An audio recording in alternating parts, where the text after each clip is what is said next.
Salut.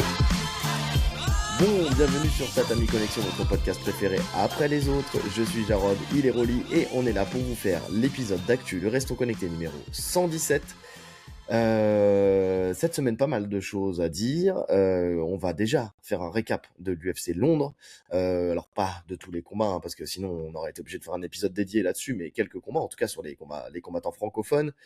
Sur Michael Venom Page, sur Murphy Evloev, parce que ça c'est un combat qui a pas, enfin, il y a polémique sur ce combat, hein, donc il faut qu'on en parle. On va voir les projections après pour la suite, surtout pour la catégorie. On va parler de la carte de l'UFC, enfin de l'UFC, j'allais dire de l'UFC Netflix, tu vois, tellement on est matrixé par l'UFC, de la carte de Netflix.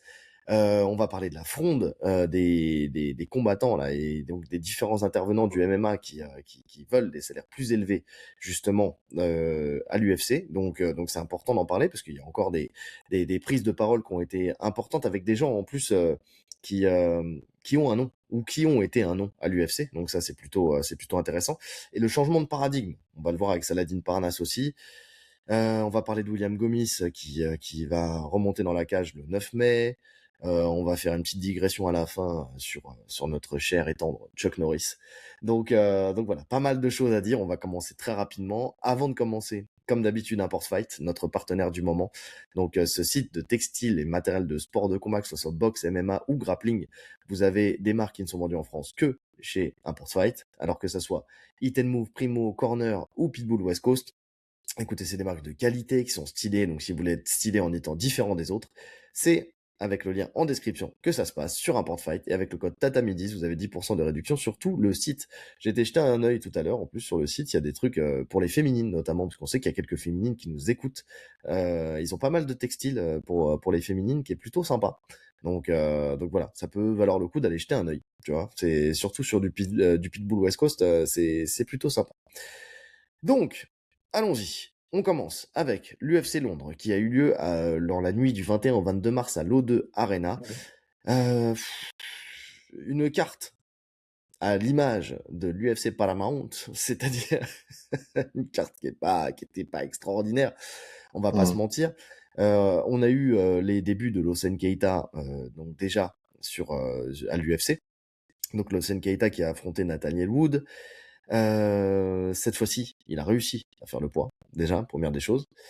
Et donc, ils nous ont fait un combat tous les deux, 100% striking, déjà, pour commencer.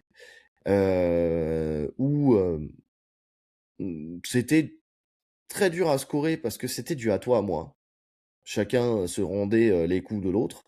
J'ai bien aimé les deux, hein, tu sais, voilà, c'était propre techniquement. Mais j'ai un petit plus quand même pour Nathaniel Wood qui a fait preuve quand même C'est plus varié. d'un joli coup d'œil, bon timing dans les frappes, tu vois, et puis un travail de low kick qui était très intéressant sur l'ensemble du fight, qui a bien gêné justement Ah oui. Lawson Keita. Et ouais, j'ai bien aimé ce timing, tu sais, les entrées, Moi, je trouve pas que ça soit si dur que ça à scorer, hein. C'est un combat serré où c'est accroché. En fait, il y a pas une domination, mais bon, les rounds, enfin, Wood, il est un cran au-dessus. Il en fait un peu oui, plus. Il en fait un peu plus. Il y a plus de variété. Keita, il a fait que de l'anglaise en fait, hein. Il y a même pas de kick du tout. il y a des genoux dans le round 2 quand même qui sont bien passés, quelques Ouais, genoux. ouais, mais peu de variété. Wood, il trouve du succès avec les calfs et tu sens en plus que en termes de dégâts, bah, ça fonctionne parce qu'à la fin, ça devient compliqué pour Keita qui doit changer de garde. Mhm. Et Wood, il a fait du Wood. Tu vois, c'était mesuré, intelligent. Alors, il sait comment gagner un round. Alors, c'était Ouais. sûr que sur le papier, si Keita l'éteignait pas, ça allait être un combat chiant. Et ça a été quand même un combat assez chiant à regarder dans le sens où ça a eu le même rythme. C'était pas un combat chiant dans le sens où il s'est rien passé, mais ça a été le même rythme du début à la fin. Voilà. Ouais, et puis il n'y avait pas de surprise sur le fait que ça irait au finish, enfin tu vois, que ça irait jusqu'au bout, il n'y aurait pas de KO. C'est ça. Donc je suis d'accord. Après, je te dis difficile à scorer. Bon, tu sais, quand tu regardes les cartes des juges, donc déjà, bon, on a du 29-28 pour 2 juges pour Wood et on a un 29-28 pour un juge pour Lawson Keita, déjà, pour commencer. Donc ça veut dire que déjà dans la lecture, les juges ont eu du mal à scorer. Et puis même dans les juges qui, de toute façon, qui ont scoré pour Nathaniel Wood, t'en as un qui lui donne le premier et le deuxième et t'en as un qui lui donne le premier et le troisième. Donc tu vois, c'est vraiment assez particulier. En fait, c'était, ouais, non, c'était quand même, il y avait du à toi à moi, en fait. Chacun se rendait coup pour coup. Alors oui, moi, ça me choque pas de voir Nathaniel Wood remporter ce fight, mais c'était pas non plus un truc extraordinaire. Et en tout cas, bah voilà, Lawson Keita qui arrive à l'UFC, qui commence déjà par faire une pesée ratée, et derrière qui nous délivre cette performance-là, là où il était vendu comme le double champion dominant de l'octagone, enfin, tu sais, qui cassait la bouche à tout le monde.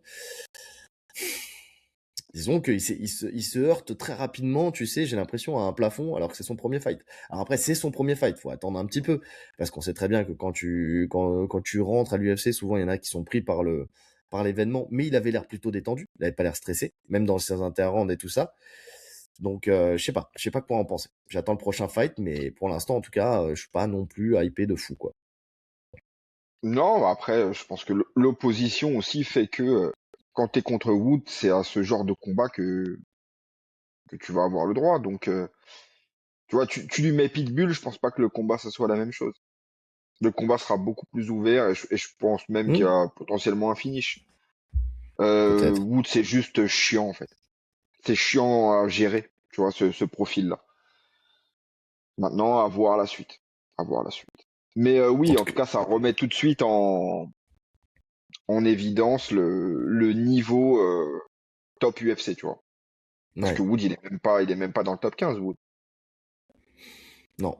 En tout cas, j'ai bien aimé quand même Wood, cette gestion, tu sais, de la distance. Enfin, il y avait un grand écart de taille, tu sais, entre les deux. Et c'est la marque d'un bon boxeur, c'est-à-dire que bien qu'il y avait cette différence de taille, en fait, il a su rester au contact, tu sais, et sans forcément casser trop la distance, tu vois, rester à une distance où Keita aurait pu, tu sais, tirer son épingle du jeu. Et puis finalement, c'est Wood qui arrivait systématiquement à rentrer, à toucher, à contrer. Sacré coup d'œil. Ce que j'ai beaucoup aimé, le truc qui m'a vraiment fait kiffer, parce que j'aime beaucoup ça, c'est quand t'as Keita qui pensait à son attaque, et que t'avais Wood qui lui mettait un petit calf, tu sais, pour lui casser ses appuis, ce qui fait que derrière, bah, il n'arrivait pas du tout à développer même sa première frappe. Ça, c'est le Mm. genre de truc que j'adore. Et franchement, si t'aimes la belle boxe, pour le coup, en tout cas, même si c'est pas impressionnant, regardez ce combat pour regarder un petit peu Nathaniel Wood, ce qu'il a mis en place, c'est quand même Ah oui. De intéressant. toute façon, on Tu vois. l'avait vu, hein, on l'avait déjà vu contre. C'est Morgan qui prend, Ouais, hein. On l'avait vu, sacré boxe, hein. Là, c'était, il me semble que sur le combat contre Morgan, ce qui fait la diff, c'est son jab, une vitesse, une précision de fou. Donc ouais, non, non, debout, c'est très solide, Wood. c'est clair. Ensuite, le main event de la prélim, c'était Axel Sola contre Mason Jones. Donc, ce combat qui a été Fight of the Night avec les 100 000, le 100 000 dollars à la clé. Écoute, un combat de fou, de fou furieux entre les deux. Bon, déjà, on sait que c'est Mason Jones qui va remporter le combat, donc 29-28 pour deux juges et 30-27 pour le troisième, avec les deux juges qui donnent pour le 29-28 qui donnent le premier round à Axel Sola parce qu'il y a eu ce fameux coup de retourné qui qui fait que qui met un down en fait à comment dire à Jones. Mais en tout cas, il y avait pas que ça. Enfin, tu vois, il y avait pas que ce truc-là. C'était aussi une belle guerre, c'était du à toi à moi. Il y a Axel Sola, il nous a montré dans le premier round, donc ce coup de retourné, il nous a montré aussi une belle lutte. Single leg, c'est un beau single leg, tu sais, dans le round 1 pour amener. Il s'est, comment dire, il y a eu des bons crochetages quand il était en body lock arrière, tu sais, de Jones. Wood, je suis resté sur le combat d'avant. Jones, lui nous a gratifié d'excellents genoux. Et c'est dès le premier round d'ailleurs qu'il ouvre la pommette Oui. d'Axel Sola avec le genou et il lui a ouvert un panini au niveau de la pommette. Ah, Ce qui donne un peu aussi dans ce côté, dans cette superbe, tu sais, de ce fight-là, tu sais, dans dans ce la côté violence, ouais. accroché, c'est dans cette violence, c'est que t'as déjà cette ouverture qui saigne énormément et qui rajoute un peu, tu sais, de couleur à ce fight, une couleur Ah, rouge, tu impressionnante, sais. hein. Ça fait longtemps que j'avais pas vu une coupure comme ça, elle est vraiment impressionnante. Ouais. Mais respect à Axel Zola qui, malgré ça, par contre, reste. Tu vois, t'as certains fighters, tu les ouvres comme ça, tu vois, tout de suite, ils vont être dans la crainte. Tu vois, ils vont se protéger. Lui, c'est pas du tout protégé. Il a été au bout des choses, quoi. Vraiment, c'est un guerrier, Axel Zola. Ouais, ouais, c'est un guerrier. Non, non, écoute, franchement, il n'y a pas un million de choses à dire sur ce combat, à part que c'était une guerre de fous. Est-ce qu'il aurait pu faire autrement pour se faciliter un peu plus la tâche? Je suis même pas convaincu, parce qu'on a vu que oui, il y avait des ouvertures en lutte, en tout cas, il pouvait exploiter ces phases-là, mais à aucun moment il était capable de contrôler au sol. Donc je pense Ouais. que s'il avait peut-être plus lutté, il serait sûrement plus fatigué aussi.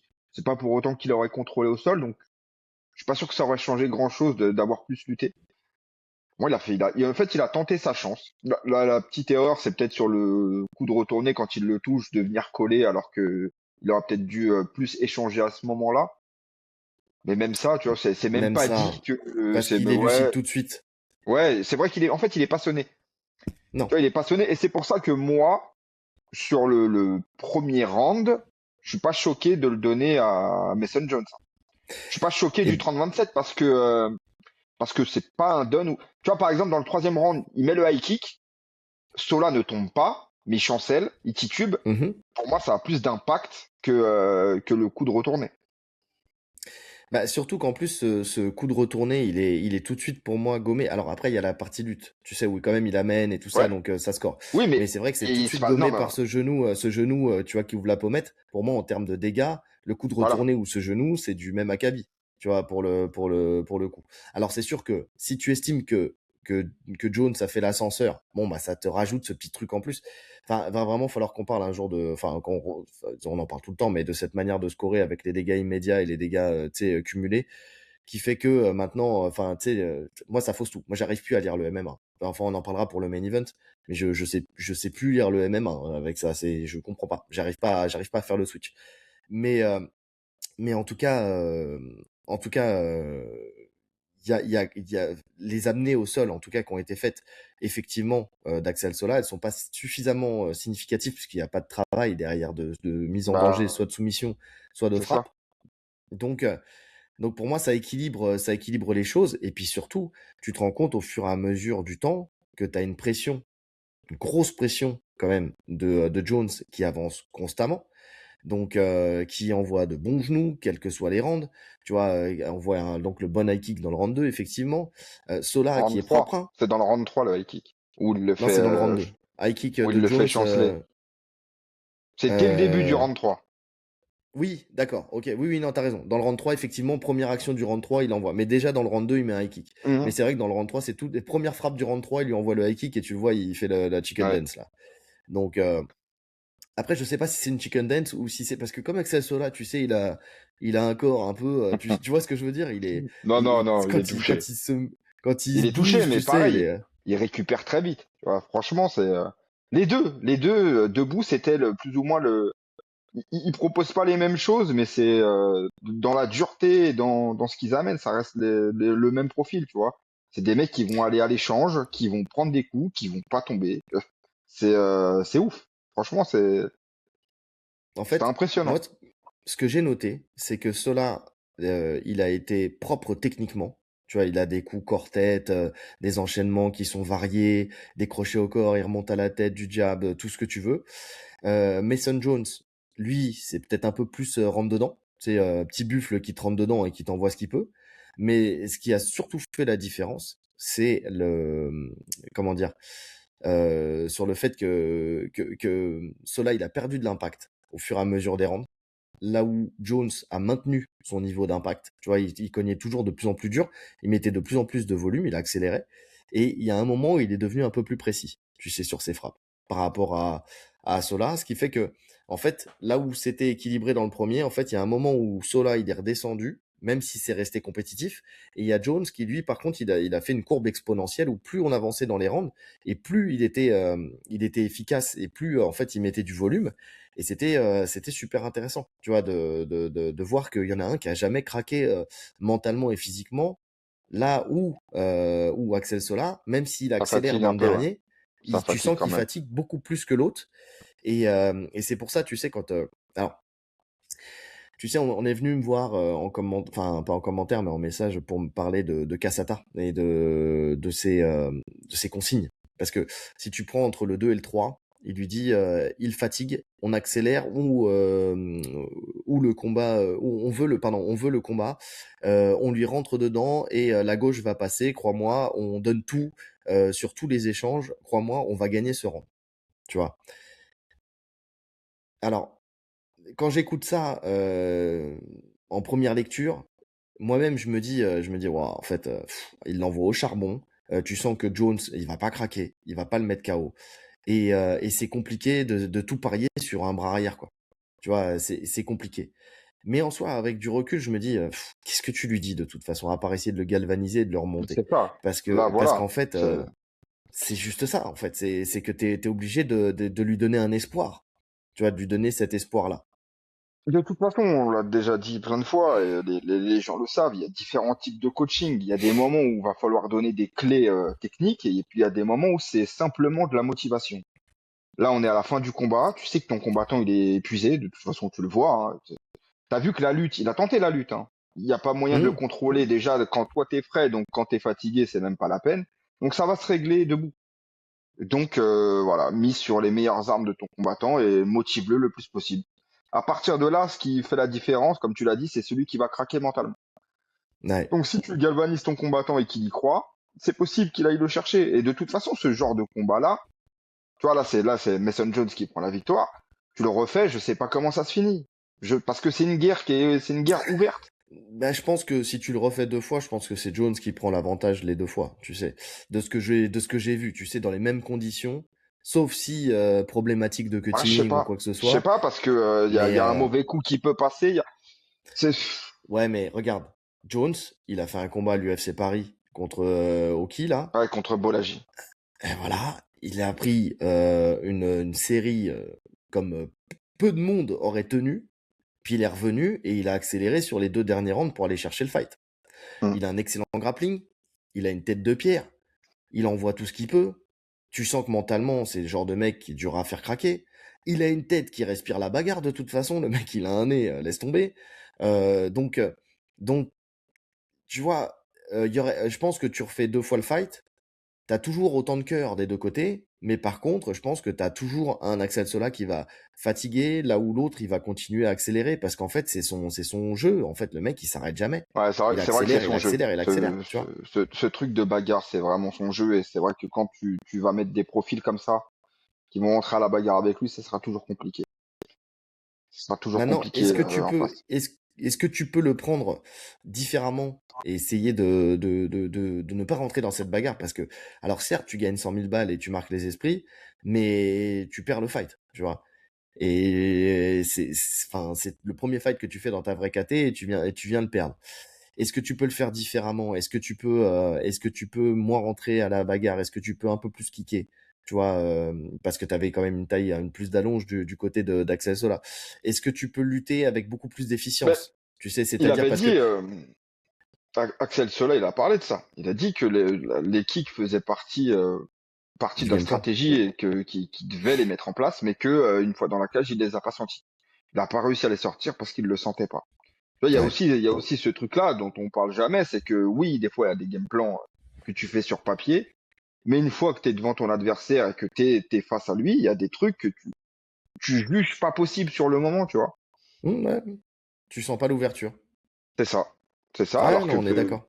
peut-être que oui, c'est sûr que sur le papier, il faut éviter distance anglaise, etc. Surtout que tu as l'avantage de la taille, de la longe. Donc oui, la stratégie, c'était de plus kicker. Non, ça s'est avéré plus compliqué à faire une fois que tu étais face à lui. Ouais, et puis après, il y a la partie seule. Parce que systématiquement, donc il l'a amené, même dans le troisième, hein, il arrive à sauver une amenée qui était mal embarquée, parce qu'elle était mal Ouais, embarquée sur le ouais. bodylock. Hein. Il arrive à le renverser, donc ça montre la puissance quand même d'Axel Sola, parce que pour le renverser comme ça, c'est il a une ceinture abdominale de malade, il a des hanches de malade. Et le truc, c'est que à chaque fois, il se passait exactement la même chose. C'est-à-dire que la sortie qui était mise en place par Jones, c'était toujours la même. Ponter Hum. très fort, en plus, tu sais, c'est ma sortie de la latérale, là. Ponter en poussant en percutant la tête, tu sais, pour ensuite revenir et remonter. Donc, donc c'était systématiquement la même chose. Mais ce qui est dommage, c'est qu'avec la fatigue, notamment dans le round 3, quand, tu sais, quand il est sur lui, il reste très haut sur la position. En fait, il se réajuste pas, tu sais, sur les positions. Vu la lutte qu'il a mis en place, parce qu'il travaille au Daghestan, en plus, Axel Sola. Il a travaillé là au Daghestan et on voit la différence, hein. On voit là quand même qu'il y a quand même une bonne lutte qui s'est mise en place. C'était propre sa lutte, c'était puissant, c'était technique. C'est très propre. Mais derrière, je pense qu'il faut aussi, et ça c'est facile à dire, je sais pas ce qui est travaillé chez eux, hein, mais travailler sur les positionnements et surtout les comment dire, Bah, la les transition entre ajustements, les ajustements de position entre, tu vois, c'est vraiment ça, entre d'arriver la en fait chute et le à contrôle au sol. accompagner. C'est ça, et puis accompagner les mouvements de l'adversaire, c'est-à-dire faire en sorte, comme on le dit, enfin, c'est pas faute de le répéter sur cette chaîne, mais le meilleur moyen de perdre une position, c'est d'essayer à tout prix de la garder. Il faut juste changer et savoir bouger de position et accompagner son adversaire pour ensuite à chaque fois réussir à lui prendre ce petit temps d'avance et l'épuiser. En fait, ouais, travailler là-dessus et graviter vers des positions fortes pour lui, quoi. Donc, c'est des petits ajustements à faire. Après, bon, il a encore un long chemin devant lui, hein, à parcourir. Mais c'est vrai que c'est des trucs à faire pour améliorer ça. Parce qu'après, bon, après derrière, par contre, le pauvre avec la fatigue, quand il essaie de se jeter sur des double legs à la fin, où il Ouais, mais arrivait en après, low il était single. cuit. Ah ouais, il était Après, il cuit et était qu'il cuit. prenait. Et puis, de toute façon, heureusement aussi que ça se finit au troisième round. Parce que si le combat est en 5 rounds, ça va pas au Il bout. le termine. Bah, t'as vu, Ouais, en ça plus, va il pas y au a deux, bout. il y a deux choses qui le sauvent, hein, dans le troisième round. Le premier, c'est sur le deuxième kick au corps, parce qu'à chaque fois, il y avait Mason Jones qui sortait son pied et qui balançait un kick au corps. Je pense qu'il a dû croire qu'il allait se faire disqualifier en ayant tapé peut-être un peu la tête ou peut-être un peu trop, ou il Oui. regarde l'arbitre, genre, il regarde l'arbitre, genre, j'ai rien fait, hein. Ouais, l'arbitre, il lui dit Ce non, c'est qui, bon. ce qui permet en fait à Sola de se relever. Et dans la fin du troisième round, quand il lui envoie l'accélération avec la série de genoux qui ne s'arrête plus, et en fait, tu sens que Sola, là, ça y est, il a cramé ses dernières cartouches, et puis, allez, tu lui laisses 10 secondes de plus, l'arbitre, il arrête. C'est compliqué, ouais. Là, il lui a autorisé d'aller à la fin, tu vois. Ouais, ouais. Bah, en tout cas, franchement, sacrée guerre. Sacrée guerre parce que Jones, c'est pas classé, mais c'est très solide, hein. Ouais, Tu vois, c'est pas honteux d'aller à la décision avec Jones et de faire une guerre pareille, hein. Parce que, encore ouais. une fois, Jones, il gagne, clairement. Moi, je te dis, je peux lui donner les 3 rounds. Mais ça reste accroché. Ça reste accroché, il y a des réglages à faire. Tu vois, avec du travail et dans quelques temps, tu peux potentiellement avoir un autre combat. Il y a des pistes, il y a des choses à faire. Hum, hum, hum. Donc c'est le genre de combat où tu apprends des choses sur toi-même et sur les choses que justement tu as à travailler. Donc en plus de ça, tu ressors avec les honneurs du public, de l'UFC, de tout le monde. Ouais. Donc c'est pas mal. Non, ouais, c'est vrai que c'est très intéressant. Et puis en plus, les honneurs de ton adversaire qui a mis en valeur justement ta tête de pierre, sa tête de pierre, le fait qu'il était vraiment tough, tu vois, qu'il était vraiment dur. T'as même bah, Godard qui arbitrait, qui l'a laissé aller jusqu'au bout, comme je disais, qui lui a autorisé à aller jusqu'au bout du fight et à la décision. Mais c'est parce qu'en fait, il a mis en valeur, il a dit que c'était le MMA qui kiffait, tu sais, le MMA à l'ancienne où ça se rentre dedans et tout. Et c'est vrai que là, on a retrouvé un peu du MMA à l'ancienne, mais maintenant, c'est quand même c'est quand même un MMA où tu laisses des plumes, tu vois. Ta carrière, elle est pas longue. Donc, c'est ce Ça c'est qu'on aime, sûr. mais à la fois, c'est ce qu'il faut Moi, éviter au moi maximum, quoi. personnellement, je sais que c'est le genre de combat qui plaît au grand public. De temps en temps, ça fait du bien à regarder. Maintenant, moi, c'est pas le genre de combat dont je suis ultra fan. Moi, personnellement. Ouais, Moi, je j'aime suis le d'accord. MMA global où il y a des très belles phases de lutte, des très belles phases de sol. Où, voilà, j'aime le côté un peu plus technique. Là, il y avait de la technique, hein, mais c'était surtout la violence qui est mise en avant dans ce combat. Et c'est pas moi ce que je préfère. Maintenant, je peux comprendre que quand je vois ce genre de combat, le grand public en général va adorer ça. Ouais. Ouais, c'était de la violence et puis c'était de l'émotion, tu vois, c'était émotionnel. Moi, j'étais là. Hmm. En plus, c'était aux horaires européennes, donc j'étais sur mon iPad, dans la cuisine, tu sais, avec l'iPad comme ça. Puis avec mes fils, ah, je peux regarder? Non, non, tu peux pas regarder ça. Tu ne regarderas pas ça, tu sais. Mais parce qu'ils m'entendaient, j'étais là, oh le high kick, oh le genou, oh putain l'arcade, oh le. En fait, j'étais debout, mais je sautais, tu sais, sur chaque action, quoi. Tu sais, j'étais là en train de me dire, enfin, t'avais un finish potentiel à chaque, enfin, toutes les trois actions, quoi. Mm. Donc surtout au début, enfin dans le premier et dans le dernier round, c'était vraiment un truc de fou quoi. Donc bon, c'était ouais non, c'était quand même un truc de fou. Maintenant, est-ce qu'on a le nouveau BSD? Parce que tu sais, t'as cette parole là qui remonte en ce moment, qui dit Axel Sola, le nouveau BSD. Ah, Non, non, c'est pas, pas la non. même chose. C'est pas la même chose. Non, bah déjà, c'est pas les mêmes styles. C'est pas comparable, les gars. À chaque fois qu'un mec va faire une guerre, on va pas le comparer à un autre mec qui fait une guerre. Bah oui. Non, il a fait une très belle guerre. Je lui souhaite d'avoir une continuité de carrière comme l'a eu BSD. Mais pour l'instant, on en est pas là du tout. Ouais. En tout cas, bon, c'était un beau fight, qui était le fight le plus intéressant d'ailleurs de cette soirée. Donc voilà. Ensuite, on a la retombée. MVP contre Sam Patterson. Ouais, j'ai même pas, je crois que j'ai même pas pris de note. J'ai même pas pris de Bon, note, y a pas de note à prendre de toute façon. je l'ai même pas vu. Le, oh bah c'est, écoute, feinte à outrance de Michael Venom Page, qui va caler quelques petites frappes de temps en temps. Un Sam Patterson qui ne sait pas rentrer, qui n'arrive pas à rentrer, qui réagit à toutes les feintes, qui recule, qui esquive des coups fantômes, tu vois, c'est vraiment ça. Et puis il s'engage jamais. Donc en fait, comme Michael Venom Page, c'est un contreur, donc si t'engages pas, bah il contre pas. Donc il vient le chercher de temps en temps, il envoie comme d'habitude hein, des petites accélérations vers l'avant, gauche-droite, des petits sides, des machins. Bon, ouais, Est-ce qu'il c'est les débuts d'un combat de taekwondo quand ils sont face à face en train de sautiller, mais en fait ce début ne s'arrête jamais. C'est vraiment ça le Mais problème. est-ce qu'il fallait s'attendre à autre chose?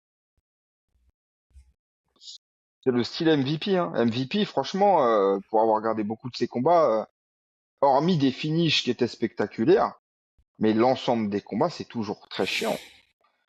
Toujours Ouais, très chiant les combats d'MVP. c'est clair.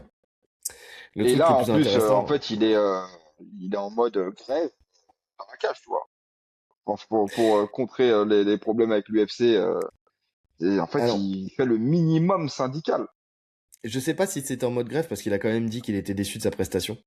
Donc parce que justement c'est ce que tout le monde disait à la base et puis finalement quand tu l'entends dire qu'il est déçu de sa prestation, ça veut dire que bon il aurait peut-être voulu faire quand même autrement.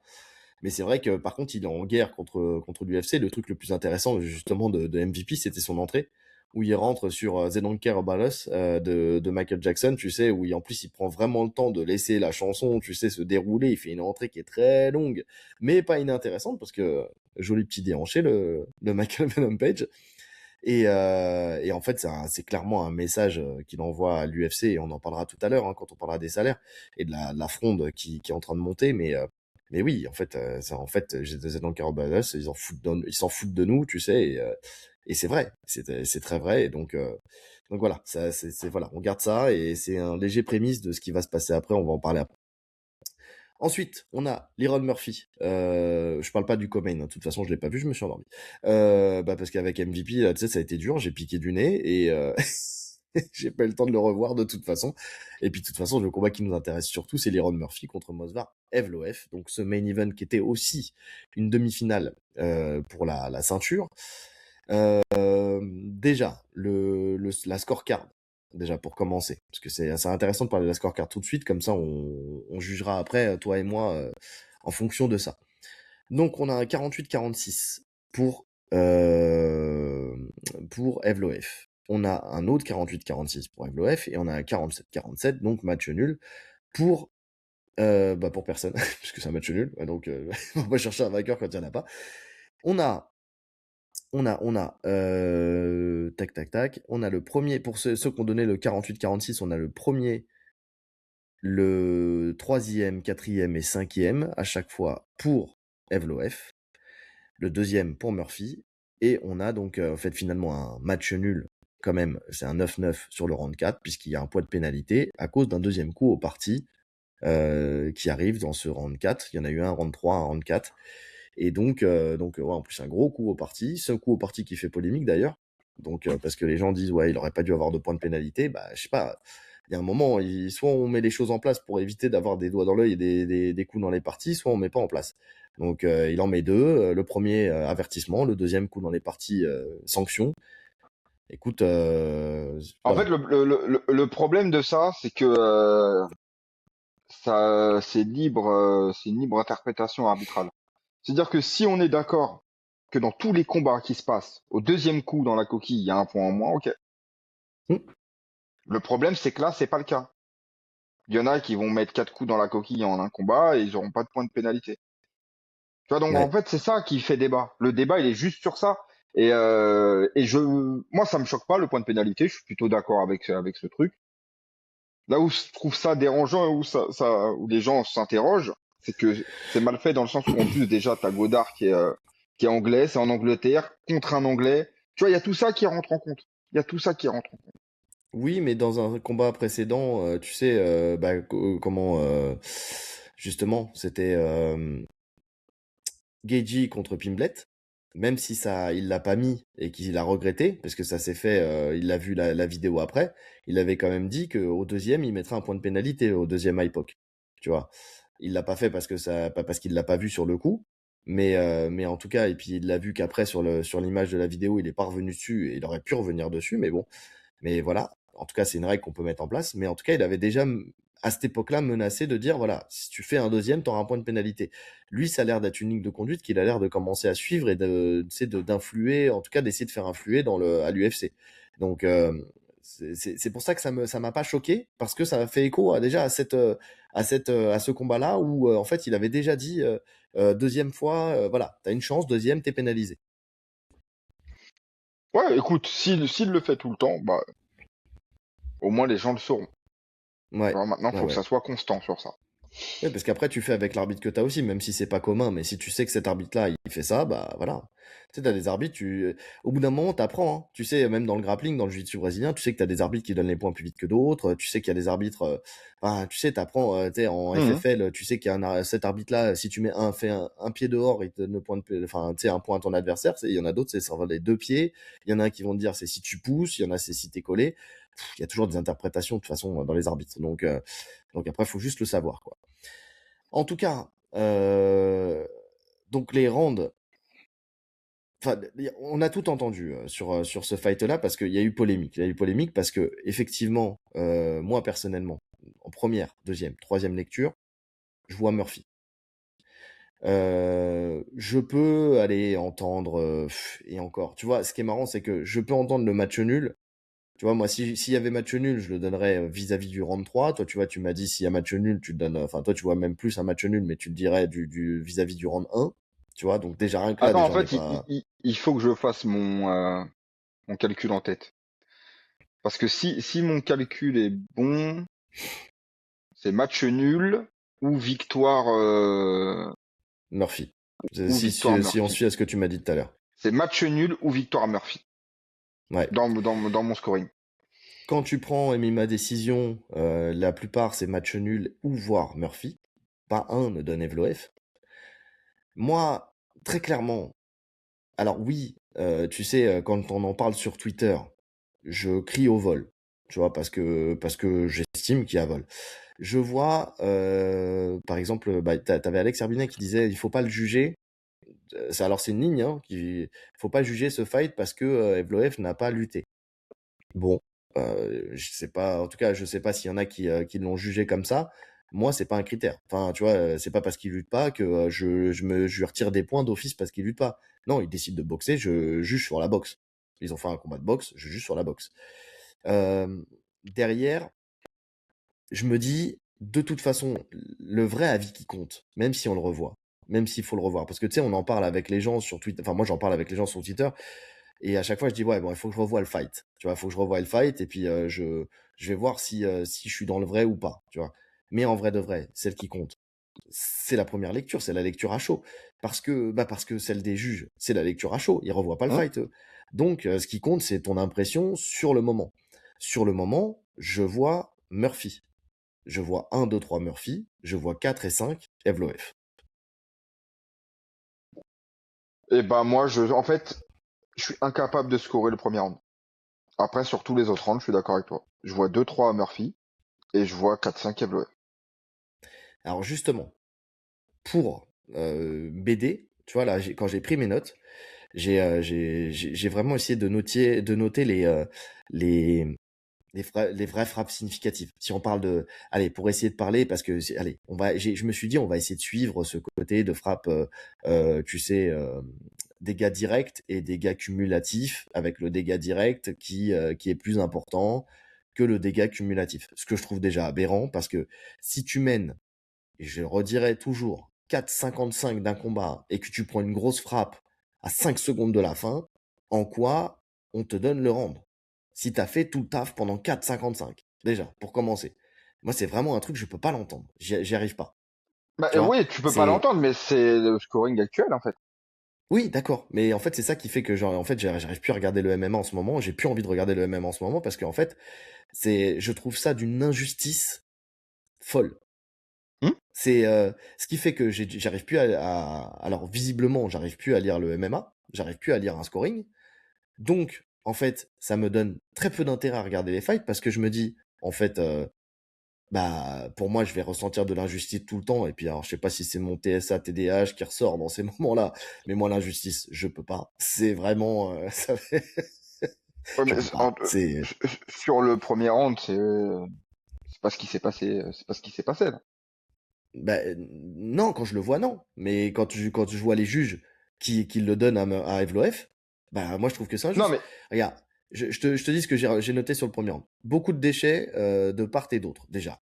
Mais donc, c'est vrai que les deux, ils frappent dans le vent, beaucoup dans le vent. Mais plus de volume côté Murphy. Il y a un front kick, effectivement, sur l'avancée de Murphy. Donc, que Murphy prend. Mais il est en train d'avancer pour frapper.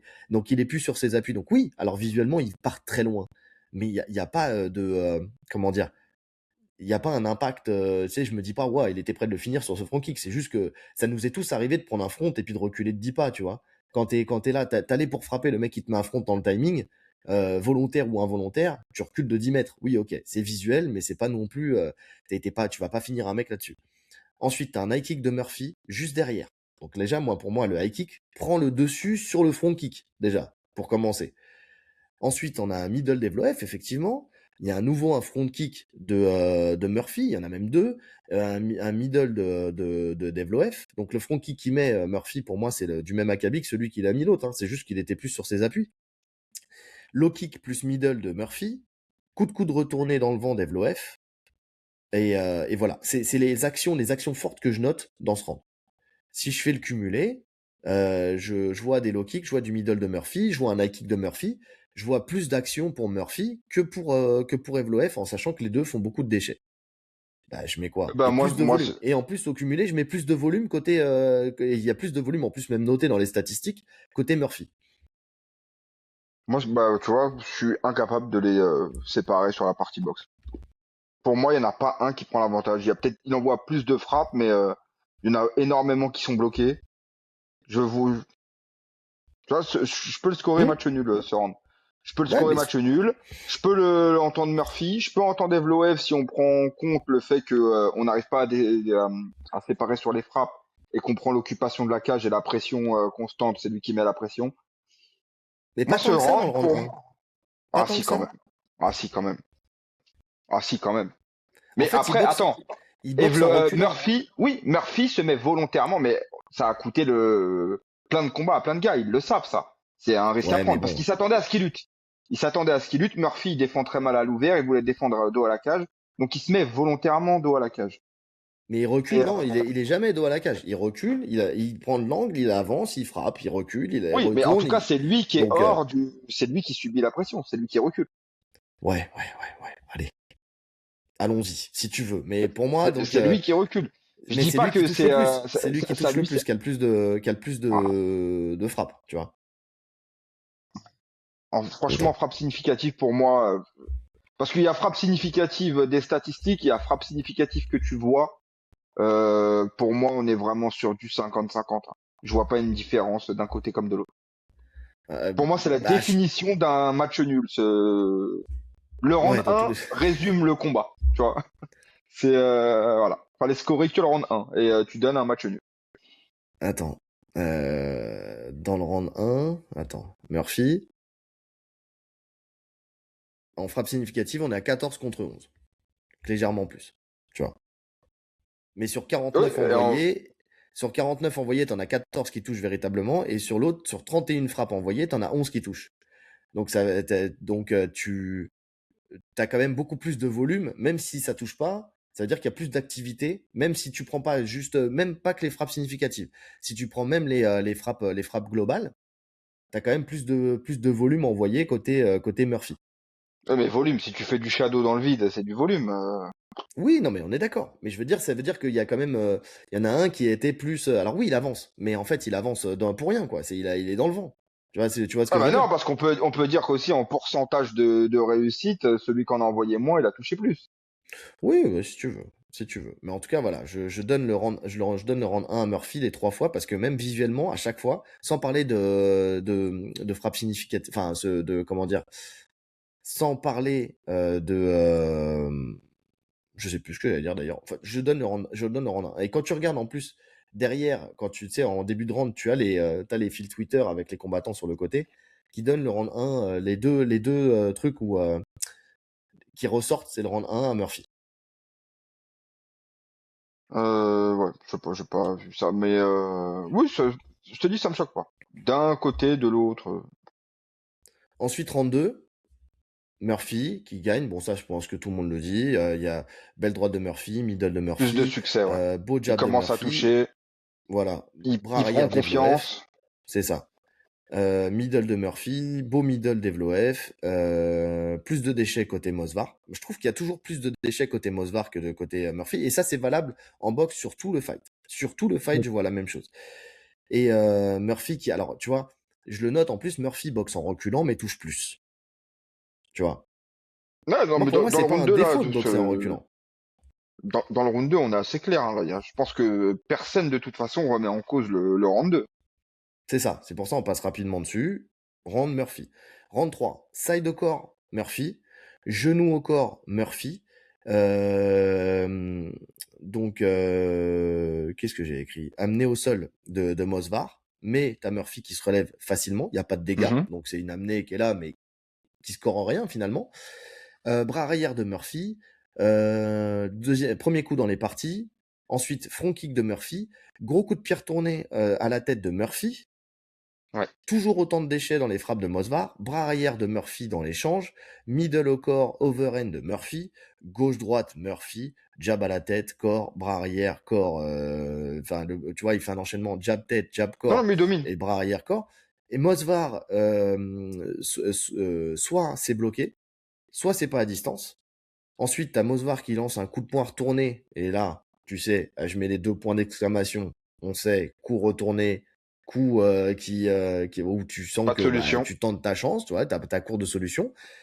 T'as un bras arrière de Mosvar qui touche bien, qui pète justement l'arcade de Murphy, effectivement, mais il y a pas, c'est pas un knockdown, ça pète, tu vois. Et ensuite, il y a une accélération sur 8 secondes de Mosvar qui ne Mais touche presque pas. pas. Qui touche pas, en fait. Et c'est ça. Et t'as juste, et même c'est au milieu de cet échange, t'as un crochet qui est mis par justement Murphy qui lui touche plus clean. En fait, c'est peut-être le coup qui touche le plus clean dans cet échange. Alors oui, il est acculé à la cage, mais il n'y a jamais un danger parce que tu sais, on vient mettre en avant. Oui, il a gagné ce round parce que c'était celui qui était le plus près de finir dans ce round, c'était Mosvar. Mais jamais de la vie, il est sur le point de finir sur ce Ah round-là. non, pas du tout. Pas du tout. Pas du tout, parce qu'il est même pas sonné, Murphy. Alors, il se fait, il a acculé à la cage parce que t'as une accélération, mais il est lucide, il bloque, il esquive, il remise. Hmm. Non, non, pour moi, je peux pas donner le round à Mosvar sur cette accélération-là. Parce que là, pour le coup, ça serait malhonnête, pour ma part. Donc, C'est ce ça. round, pour moi, il revient à Murphy. Qui domine, qui commence à bien dominer, comme le round 2, en fait. Tu vois, là, il était en confiance. Il commence à être en Ouais, confiance. Il commence à dérouler. 2-3, pour moi, c'est assez clair pour Murphy. Et là, je suis je me d'accord. dis, bah, en fait, le problème, c'est que je l'ai pas vu en live. Moi, je l'ai vu là. Mais quand je vois le 2-3, je me dis, ça va être chaud pour Mosvar. Qu'est-ce Hmm. qu'il va faire? Bah, ce qu'il fait, c'est que déjà, il commence par mettre un coup dans les parties, très tôt dans le fight, dans le round 4, déjà, pour commencer, ce qui lui donne le point en moins. Et ensuite, t'as un Mosvar qui accélère, qui met en place sa lutte. Sur un saisie de middle, il arrive à amener au sol. Ensuite, il reste accroché. Tentative de coup de retournée de Murphy, double leg de Mosvar. Murphy se relève. À chaque fois, il se relève. Il lui remet un barrage arrière. En plus, j'aime bien ce barrage. Tu sais, où tu te retournes, Ah, il tu est fais le mortel. barrage pour faire Il est tomber, ça c'est mortel. propre. Murphy se relève. En fait, il se relève systématiquement. Il n'y a pas de danger. Il y a un peu de frappe, mais il n'y a pas un danger fou. Murphy se plaint de la hanche. Tu vois, pendant le round, tu sais, tu vois qu'il arrête pas de se toucher la hanche. On va apprendre plus tard qu'il s'est pété le fléchisseur. Tu sais, donc ça l'a handicapé sur ce fight, mais c'est pas pour l'instant, de toute façon, on s'en fout. Il a ça, tant pis, il faut faire avec. Donc mais c'est ce qui fait qu'il a plus de mal à se déplacer et surtout à défendre la lutte parce que tu vois, il y a comment dire, il arrive à le ramener, tu sais, encore au sol, tu sais, sur un single leg à un moment, et en fait tu sens qu'il peut pas, il peut pas retenir. Là, il peut plus sauter, il peut rien faire parce qu'en fait le mec Ah, il a trop mal quoi. À chaque fois il te fait tomber. de toute Donc façon, il l'aurait fait tomber dans tous les cas. il l'aurait fait Ça, tomber dans tous les cas. c'est pas une surprise sur ce combat. On savait que le différentiel de niveau en lutte, il est énorme. On sait que Mosvar, s'il veut lutter, il le lutte. La question, c'est est-ce qu'il peut le maintenir. Et là, on a vu que non, ou en tout cas, il peut pas produire quelque chose de suffisamment impactant au sol. Ouais, Moi, j'ai rien vu aucun d'impactant au danger. sol. Ouais, je suis Non. d'accord. Donc ce round-là, bah, il est à Mosvar. Mais Mhm. comme il y a le point de pénalité, on est à 9-9. Round Ouais. 5, Mosvar qui touche dur, qui amène au sol facilement. Bah, on sait après que bah, c'est justement à cause de cette hanche, enfin, et de son talent technique. Attention, ne faites pas dire ce que j'ai pas dit. Je pense que s'il avait mis en place sa lutte dès le début, le combat il aurait une physionomie bien différente, tu vois. Bah ouais, en fait. Murphy Ouais, de ouf. roule, il essaie de rouler. J'ai bien aimé d'ailleurs le fait d'essayer de rouler, de prendre les jambes. J'aime bien le contrôle aussi de Mosvar quand il vient entre les jambes là, tu sais, pour le maintenir. Tu sais, non, tu rouleras pas comme ça, frérot. Tu Ouais, sais, non, c'est. c'était pas à ce moment-là, mais j'ai bien aimé ce contrôle. Mhm. Mosvar contrôle, grand and pound. Même si Murphy se relève, il reste accroché, il le ramène. Puis après, t'as deux bras arrière de Murphy. Dans les échanges, Murphy touche plus en pied-point, et puis en point et en genou aussi. Il touche beaucoup. Il y a deux coups de retournée, mais sur celui de Murphy, Evloef, ouais, c'est sur celui de Murphy, Evloef, il ceinture et il amène encore. Murphy se relève, il envoie les genoux, fin du round. Round pour Mosvar. Mais quand même, hein, tu te rends compte que même avec le fléchisseur, en fait, la lutte a été prépondérante dans ces deux derniers rounds. Parce que debout, pour moi, il est pas au niveau entre les deux. C'est Murphy qui est meilleur boxeur, même en étant blessé. Bah, évidemment, mais ça, c'est une surprise pour personne. La surprise, c'est pourquoi il a pas lutté avant. Parce que visiblement, il voulait prouver à l'UFC qu'il était capable de gagner un fight sans lutter. Bah, raté. Ouais. Ouais. Raté. Parce que Enfin, tu l'amènes. Alors, à la limite, tu fais l'inverse. C'est-à-dire que tu luttes les 3 premiers rounds pour le fatiguer et tu restes debout à la fin. Mais tu t'assures au moins la victoire dans les 3 premiers rounds. ouais, je suis d'accord. J'ai pas Puis compris. Parce que pour le coup, je pense que s'il le lutte dès le début, il domine tous les rounds et y a pas de discussion possible. Parce que si je suis objectif, je pense que le plus dangereux des deux, le meilleur combattant des deux, c'est Mosvar. en MMA global, oui. En MMA global, c'est lui, et c'est pour Hmm. ça qu'en fait, bon, sur ce combat, pour moi, il y a match nul, mais le fait que Mosvar passe, si c'est lui qu'on oppose à Volka, ça me va parce que pour moi, c'est le meilleur des deux, et ce combat m'intéresse. Donc finalement, c'est le meilleur, entre guillemets, qui a gagné. Maintenant, ça reste un match nul, Dans tous les sens du terme. dans tous les Non, sens non, du terme. c'est clair. Non, c'était un match nul. Après, qui passe, que ce soit lui, que ce soit Liron Murphy, de toute façon, pour moi, les deux, on va en parler après, hein, mais les deux, de toute façon, Les sont pas deux, au niveau de Volkanovski. je suis d'accord. Là-dessus, il n'y a pas y a pas de doute. Euh, ouais, je sais pas s'il vaut mieux que ça soit lui qui passe ou mieux que ça soit J'ai été très Murphy. déçu, moi. Hein. Pour le spectacle, moi, je pense que valait mieux que ça soit Murphy qui passe parce que ça serait passé un peu Oh plus non, ça debout. aurait été une purge Donc, pareille. Ça aurait été une purge pareille. je sais pas. Avec un Volca qui aurait scoré debout comme d'hab et un Murphy qui aurait fait que reculer. Ah, j'ai envie de voir des réponses en lutte. Tu vois, même si on les a déjà eues avec Makhachev sur le Oui, premier combat. Mais bon, de toute façon, comme tu as dit, les deux, ils nous ont montré des limites là sur ce combat. Alors c'est les deux mieux classés de la KT, hein. Mais je les ai pas trouvés impressionnants. Pour moi, Non. les deux, hein, pour le coup, hein. Les deux passent à côté de leur combat. Ouais. Je suis bien plus impressionné par un Diego Lopez. Alors, on a vu ce que ça donnait contre Volca, on vient de le voir 2 fois d'affilée. Mais moi, je milite encore pour cette revanche qu'on n'a pas eue. Mais Diego Lopez et Evloev, je suis sûr que le résultat n'est pas du tout le même que le premier combat. Ah, mais Parce que clairement, pour moi, avec une préparation, oui. Diego Lopez a bien plus évolué que Mosvar qui fait toujours la même chose et qui, Hmm. en plus, n'a pas progressé. Tu vois, même en boxe, pour le coup, là, il a voulu montrer, mais il n'a pas progressé en boxe. Sa boxe, elle est beaucoup trop rigide. Il y a pas de, on n'est pas sur un mec qui a progressé en boxe. On n'est pas sur un Tsaroukian, par exemple. Tu vois. Non. Si on prend des profils qui sont sur le papier pareil quand ils arrivent à l'UFC, t'as un Tsaroukian qui a bien plus évolué en boxe qu'un Mosvar. Moi, je t'ai toujours dit, Mosvar, pour moi, c'est un Khabib de Wish. C'est-à-dire qu'il a la même boxe, pourra normalement aller chercher la lutte, sauf qu'après, une fois qu'il est au sol, il n'a pas ce degré de finish, en tout cas de violence qu'avait Khabib, tu vois. C'est-à-dire qu'il fait tout ce que... Il Bon, a le t'as chemin de ce Khabib, grappling, ouais, ouais, ouais. mais sans le côté, le côté agressif, tu sais, de Khabib qui faisait sa force, en fait. Tu vois, tu sens que, ouais, il est Ce là, côté il... pression, ce côté, ouais, ouais, Ouais, ouais. y a pas tout ça. Non, écoute, ouais, c'est décevant.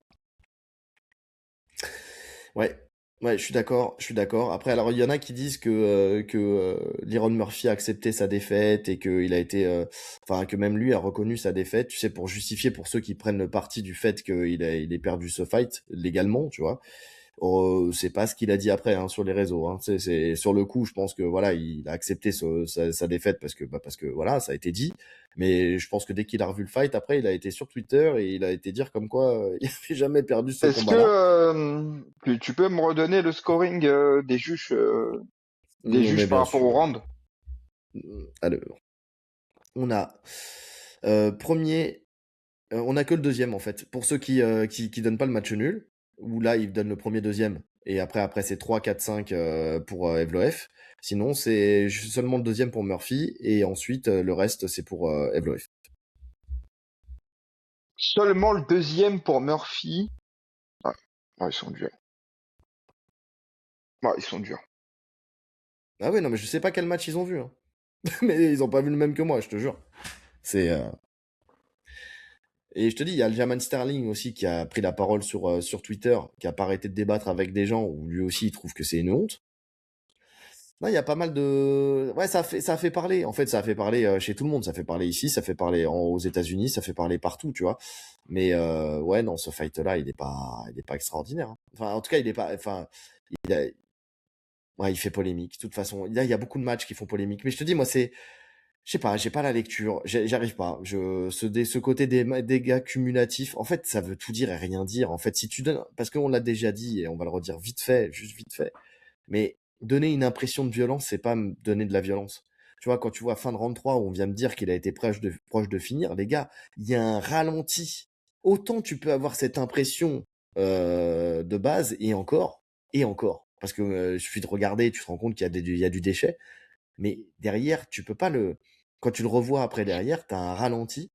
Et ce ralenti-là, il te fait dire très clairement qu'il n'y a jamais de la vie, il est sur le point de finir son adversaire. Il n'y a Hmm. aucun danger. Rien du tout. Rien. Rien. Il n'y a pas de danger. Ouais. Je sais pas. D'être catégorique de dire que Evloef, il a gagné, j'arrive pas à l'entendre. Je peux pas l'entendre. Autant, allez. Match nul. Allez, vas-y, ça, je peux l'entendre. Allez, encore. C'était serré. Tu mets tes critères où Ouais, tu ben, je te veux, dis, mais si tu donnes le premier à Evloev, et je peux donner le premier, enfin, je peux l'entendre, ça fait match nul. Mais ouais, c'est au mieux, ça. au Ça, c'est mieux. vraiment au mieux. Ouais. Maintenant, je m'attendais à pire, en fait. Parce que je te dis, moi, j'ai vu le scandale, mais j'ai pas vu le fight. Là, en voyant le fight, je tombe pas de ma chaise non plus. On n'est pas sur un le vol du siècle. Je m'attendais vraiment à un truc honteux, honteux. Ouais, mais c'est même si c'est en fait le truc c'est qu'on s'habitue. Tu vois, je suis d'accord avec toi. Bien sûr que c'est pas un truc où genre t'as Murphy qui lui roule dessus sur 5 rounds et puis finalement t'as la victoire de l'autre côté. Mais on s'habitue trop, moi pour ma part, hein, à ça. Tu sais, ces trucs de.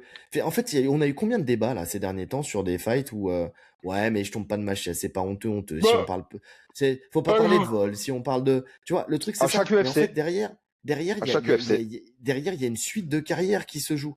Derrière, il y avait un zéro qui se jouait. Tu sais, une invincibilité qui se jouait. T'as une chance au titre qui se joue. Donc même si c'est pas honteux, honteux et tu tombes pas de ta chaise, mais c'est quand même grave. Tu vois, parce que tu mets un match nul, ça change la physionomie. Alors là, ils avaient besoin d'un adversaire pour. Bon, de toute façon, enfin, d'un adversaire. C'est Putain, en même pas plus, dit, on va le dire après.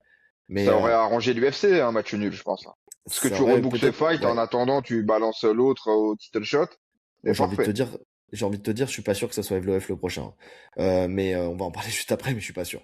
Mais Hmm. mais il y a vraiment il y a vraiment ce truc en ce moment où voilà, on s'habitue en fait à avoir des décisions partagées qui font parler, qui mettent de la frustration chez les uns ou chez les autres, tu vois, qui font que les gens s'embrouillent, tu sais, pour du MMA, alors qu'on devrait même pas à la base, hein. Enfin, moi, je m'embrouille avec personne personnellement. On échange des arguments, on est d'accord, on n'est pas d'accord, mais il faut pas s'embrouiller non plus. C'est des gens qui sont tout de suite, ouais, t'es un ouf. Ouais, bon, d'accord, calmons-nous, calmons-nous. Je vois ce que je vois, tu vois ce que tu vois, chacun a son expérience, et je dis pas que l'une est meilleure que l'autre, mais juste, voilà, chacun voit ce qu'il a envie de voir. Mais, mais en tout cas, voilà, c'est, en fait, cette nouvelle manière de scorer, elle est bidon. Pour moi, elle est bidon, elle est pire encore que l'époque de la lutte. Parce que moi, l'époque de la lutte, tu savais, il y avait une amenée au sol, c'était bon. Tu vois, c'était clair, en fait. T'as amené une fois au sol, t'avais gagné ton round, bon, bah voilà, point. Tu vois, c'était Hmm. clair. Là, c'est pas clair. Les dégâts cumulatifs, les dégâts immédiats, gna gna gni, gna gna gna. Mais quand tu cumules 4 minutes 55 de dégâts, en fait, c'est plus gros que une seconde de, enfin, tu vois, 5 secondes de dégâts immédiats. Enfin, je sais pas. Ouais. Comme t'as dit, c'est propre à l'interprétation de chacun. Ah, c'est de la merde. Donc, Pour moi, ces c'est de la débats, on merde. les aura encore, hein. Sur les prochains UFC, il y en Ah, aura mais moi, d'autres, hein. je les aurais pas parce que si ça continue comme ça, je te le dis clairement, je vais arrêter de regarder l'UFC. Tu vois, c'est comme ça va être vite réglé. Parce qu'en fait, vraiment, là, tu sais, j'en ai marre de passer des nuits blanches, de préparer des trucs pour que, au Ah, mais final, il faut on plus ait faire de. ça. Tu Non, vois, mais attends, il faut plus ces faire de nuit blanche. cartes-là Pour et l'UFC puis actuellement, tu peux plus faire de nuit blanche pour tout. ouais, mais tu sais, pour des Je te raisons dis franchement, d'organisation, tu connais ma vie. C'est pour des raisons je d'organisation que je fais des nuits blanches. te dis, Donc, le MMA actuellement, c'est très, très compliqué, hein. Voilà, comme je te disais en off, enfin, la seule raison pour laquelle je regarde, c'est parce qu'on va en parler. Sinon, je ne regarderai absolument rien. Là, franchement, limite là, je suis plus hypé par l'Hexagone qui arrive, Leto Duclos Boafia que par les cartes de l'UFC. ouais, ouais, c'est vrai. Non, c'est vrai, c'est vrai. C'est non, c'est sûr et certain. Non, là vraiment pour le coup l'UFC, j'ai aucun intérêt. Regarde, il y a comment il y a Adesanya contre Pfeiffer ce week-end. J'ai même pas envie de le regarder. J'ai même pas envie de le regarder. Vraiment là, j'ai un désintérêt. J'ai un désintérêt et puis en plus encore plus parce que tu sais que l'UFC là, ils font ce qu'ils veulent, ils sont en roue libre. Ils sont en roue libre. Regarde, on va parler là. Donc le prochain adversaire de Volkanovski parce que c'est ça en fait ce combat-là. Qui sera le prochain adversaire? Est-ce que ça sera Evloev? Est-ce que ça sera Jean Silva? Est-ce que ça sera Tsaroukian aussi qui parle de descendre? Donc ça sent en fait ce sont pas les prétendants qui manquent, mais Volkanovski lui il souhaite le prétendant légitime. Donc déjà t'as Evloev qui a dit euh, ça, c'est pour tous ceux qui ne m'aiment pas. Certains des adversaires que j'ai battus ont beaucoup parlé de moi et pas forcément en bien. D'autres ont été respectueux, peu importe que vous m'aimiez ou non, je vais devenir champion, pas vous. Bah, ça, t'enflamme pas trop. Mais je me concentre uniquement sur les gagnants. Les perdants restent concentrés sur les gagnants. Vous avez déjà perdu. J'écouterai ton interview et une chose est sûre, avec moi, je ne cherche jamais d'excuses. Je ne pense vraiment pas avoir besoin de la lutte pour te battre. Et là, il parle de Volkanovski. Tu es un grand champion et je te respecte, mais ce ne sera pas pardon. Mais ce serait quelque chose de spécial de prendre ton trône. Grand respect, à très bientôt. T'as Dana White qui dit qu'il n'est pas catégorique pour le prochain combat, tu vois, que le prochain prétendant, tu vois, c'est pas, il le dit, il a dit ouais, on verra, ouais, bon, oui, mais bon, tu sais, il laisse toujours cette petite porte de sortie. T'as Jean Silva dont le nom circule, t'as Tsaroukian qui dit fan de l'UFC, il est temps pour moi de sauver la catégorie des faiseurs. Ok. T'as Volkanovski qui dit combien de fois puis-je continuer à ne pas affronter le prétendant numéro 1. Jean Silva doit encore faire ses preuves. Il a perdu contre un gars que j'ai battu 2 fois, Diego Lopez. On a tout ça. Derrière, fais ta sauce. Tu vois, c'est vraiment ça. Qui sera le prochain? Bah, là, je pense que personne n'est capable de te dire qui sera le prochain. J'ai du mal quand même à voir Jean Silva. Je te dis honnêtement, je pense que Volka va pousser dans. Et heureusement d'ailleurs que c'est Volka le champion, parce que c'est pas justement un champion qui cherche absolument le buzz absolu et il est encore là pour le côté sportif. Parce que si tu mets un showman à la place de Volka, oui, c'est Jean Silva, c'est sûr. Ouais. Mais quel intérêt, je ne comprends pas. Là, franchement, là, ça serait vraiment un des pires, euh, comment dire, Dana White privilège qu'on ait eu all time. Parce que Ouais. je vois pas du tout comment tu peux mettre Jean Silva à la ceinture. Ouais, je sais pas non plus. Même en termes de Je sais classement, pas ça non colle plus. pas. Même en termes de classement, ça colle pas. Ouais. En tout cas, il a dit à Evloef, hein, je veux le meilleur de toi-même, donc lutte, ne te prive pas de lutter, tu vois. Lui, il veut Ah oui, bah affronter j'espère. vraiment un Bah Evloef attends, dans toute sa splendeur. Bah parce que on là, a vu ce s'il que... veut boxer avec Volkanovski, mais il va lui rouler dessus. Mais il va Mais le même en finir, même. luttant, écoutez-moi bien. Je pense ne pas me tromper, mais j'ai du mal à voir Evloef passer Volkanovski. On en a parlé, toi et moi, j'en ai parlé autour de moi. J'ai du mal à le voir. Alors tout le monde à chaque fois donne le même argument. Oui, mais attends, Volkanovski, il est vieux, machin et tout ça. Bon, on a vu que de toute façon, Oh les il est gars, vieux, non. mais il est encore là. Il n'y a pas de... Tu sais, même dans 5 ans, il sera encore là, je te le dis. Tu sais, Donc, il y a vieux et il y a vieux et vieux et il y a un tel différentiel de niveau. C'est ouais. non, en fait, on a vraiment oublié Volka, ce que c'est. Puis de puissance. Parce que tu sais, qu'est-ce qui a fait qu'Evloef, il a passé Sterling? C'est parce que Sterling, il vient de la catégorie du dessous et qu'il y avait un écart de puissance. Parce que techniquement, Sterling, il était au-dessus. Tu vois. C'est la puissance qui a fait la diff. Mais par Ah, contre, je là, te dis franchement, il y a plein de les... combats là que je vois là dans cette KT qui pour moi, ça va être chaud pour Mobzar, hein. Ça va être très chaud, tu vois. Ne serait-ce qu'un Zalal, pour moi c'est chaud. Tu vois, il y a vraiment match. Hmm. Demain tu lui mets un et qui d'autre? Après je te dis la revanche contre Diego Lopez. Pour moi c'est très chaud pour lui aussi. Ouais. Ah ouais, non, je suis d'accord. Je suis d'accord. Donc c'est pour ça. Écoutez, je sais pas qui sera le prochain. Quoi qu'il Moi arrive. je veux que ça soit Mobzar quand même, hein. Oui, oui, oui, Vraiment je oui. milite pour le côté sportif parce qu'il a mérité sa place quand même.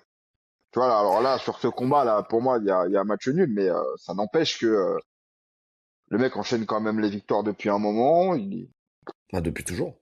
Il est invaincu. depuis toujours. Même si, tu vois, il y a plein de combats pour moi où je suis pas forcément d'accord, ne serait-ce que le combat contre Allen, où je Contre voyais la Allen. victoire Mais pour oui. Allen. Mais oui. Mais celui-là, contre Allen. En fait, ça fait beaucoup trop de combats où il passe à la limite, tu sais. Mais bon, il se trouve qu'il est classé numéro 1 et que c'est le combat que je veux voir. En tout cas, bien Ouais. plus que Jean Silva. Il y a des combats qui m'intéressent plus hein, contre Volcan. Mais là, il est numéro 1, donc c'est lui que je veux voir. Ouais. À voir. Et l'idée d'un Tsaroukian qui descend? C'est le mec qui se dit, voilà, on me laisse pas ma chance en lightweight, donc je descends en feather. Très intéressant, mais après. Ouais. Après. Maintenant, sur le papier, oui, je pense que Tsaroukian, c'est le plus gros test, c'est un bien plus gros test pour Volca. Plus grand qu'Islam Makhachev? Non, non, je pense pas. Je pense Moi pas non parce que plus. je le vois moins puissant, je le vois un peu moins bon debout. Mais ça reste quand même le plus gros test en carrière de Volka après Makhachev. Ouais, ouais, je suis d'accord. À voir. En tout cas, dites-nous en commentaire qui vous voudriez voir contre Volkanovski pour le prochain. BSD nous explique son refus de la White House. Il dit j'avais des raisons médicales, plus que valables, pour avoir envie de me mettre dans dans les meilleures conditions possibles. Ne pas renouveler des erreurs qui ont pu être commises dans le passé. La marche avant, c'est bien, mais des fois, il faut être capable de se dire, il faut se garer, refaire le plein, et puis on repart derrière. Il parle de son combat contre Michael Chandler. Il dit bien sûr que c'était alléchant d'aller à cette exposition médiatique extraordinaire. Et puis t'affronter un peu le Capitaine America qu'ils aiment beaucoup là-bas. Mais il y a quand même des petits à côté. Non, putain, exact. Pardon, excusez-moi. Il y a quand même des petits côtés excitation sportive. Voilà, c'est ça. Il y a quand même des petits côtés excitation sportive. Je suis fatigué. Donc bon, ça confirme ce que disait Dana White, comme quoi il était blessé, donc ça va dans le même sens. Ça confirme le fait que il a pas boudé cette UFC White House, mais c'est juste que voilà, pour une fois il a fait le choix de la raison et c'est bien parce que ça montre que bah, qu'il a changé à ce niveau-là, tu vois, et qu'il va pas tout prendre à tout prix au péril de faire, enfin au risque de faire une mauvaise presta. Donc ça c'est une bonne chose. Il a dit qu'il souhaitait revenir mi-juillet, et ça sera mi-juillet à 100%. Et dans l'idéal, un petit combat BMF contre Oliveira, ça lui déplairait pas. Ouais, non, comme t'as dit, c'était le bon choix. On l'a vu de toute façon sur sa dernière perte qu'il y avait de la fatigue. On l'a Ouais, vu sur ses entrées en lutte, on l'a vu. C'était Dan Hooker. On a vu qu'il y avait il avait fatigué très vite. Tu sentais que vraiment on sait que c'est un mec qui cut énormément. Le fait d'enchaîner 4 combats là, c'était beaucoup. Donc non, non, c'est très bien. En plus, comme tu l'as dit, je pense qu'il y a de grandes chances que l'UFC Maison Blanche, ça soit pas forcément une réussite. ouais. Donc finalement, t'as plus à perdre qu'à gagner. Toi, si encore t'es convaincu que le truc, ça va faire un buzz mondial, etc., tu peux te dire, allez, je prends le risque d'y aller. Mais là, c'est même pas le cas. Donc Chandler, c'est même pas un mec qui est sur le devant de la scène actuellement. Ou tu sais, il y a un gros truc médiatique autour de lui. Non, même pas. Donc finalement, ça sert à rien. Repose-toi. Reviens en juillet avec une meilleure opportunité. Oliveira, c'est carrément mieux. Que ça soit Oliveira ou Holloway. sportivement comme ouais, que ça soit sportivement pour ta progression à toi et en termes de classement, c'est beaucoup mieux. Ouais. Ouais, Oliveira ou Holloway, parce que vu que Connor, Oliveira, ça a l'air de se dessiner. Après, il y a Holloway qui demande Connor aussi la revanche. Donc je pense que de toute façon, je sais pas pourquoi je le sens comme ça. C'est-à-dire il y en a 4 là, et puis ils vont croiser, tu vois, ils vont croiser les adversaires. Et puis voilà quoi. Connor BSD. J'y crois pas, par contre. Non. J'y crois pas. Euh, Là, Cerudo. On change complètement de sujet, on vient au sujet des salaires. Tu vois, on a commencé à l'entamer un petit peu tout à l'heure. On continue. Cerudo qui estime que les combattants et les managers ne se mobilisent pas suffisamment pour augmenter les salaires. Donc là, il y a vraiment une révolte qui grimpe à l'UFC et lui, il dit il y a un partage 51-49 au basketball, football, MLB, et ces gars gagnent des fortunes. Donc, si ces combattants savent vraiment ce qu'ils touchent et ce que l'UFC pourrait potentiellement leur payer, ils verraient les choses différemment. Autre chose, les managers. Pourraient-ils travailler ensemble pour trouver un accord avec l'UFC et éviter ça? Éviter que des gars qui bossent chez Uber Eats, Pantoja, un ancien champion, faisait ça quand combattait à l'UFC, il n'est pas le seul, il y en a plein d'autres. Je pense que certaines choses doivent changer. Tout le monde a peur, fait cavalier seul, mais quand les combattants arrêteront d'être des chattes, je pense, une petite astérix, mais c'est le seul mot que je vois, et que les managers se mettront ensemble et qu'ils pourront vraiment bâtir quelque chose, ok, vous avez fait beaucoup d'argent, maintenant redistribuons mieux. Est-ce possible ou c'est toujours le même modèle? Euh, c'est intéressant.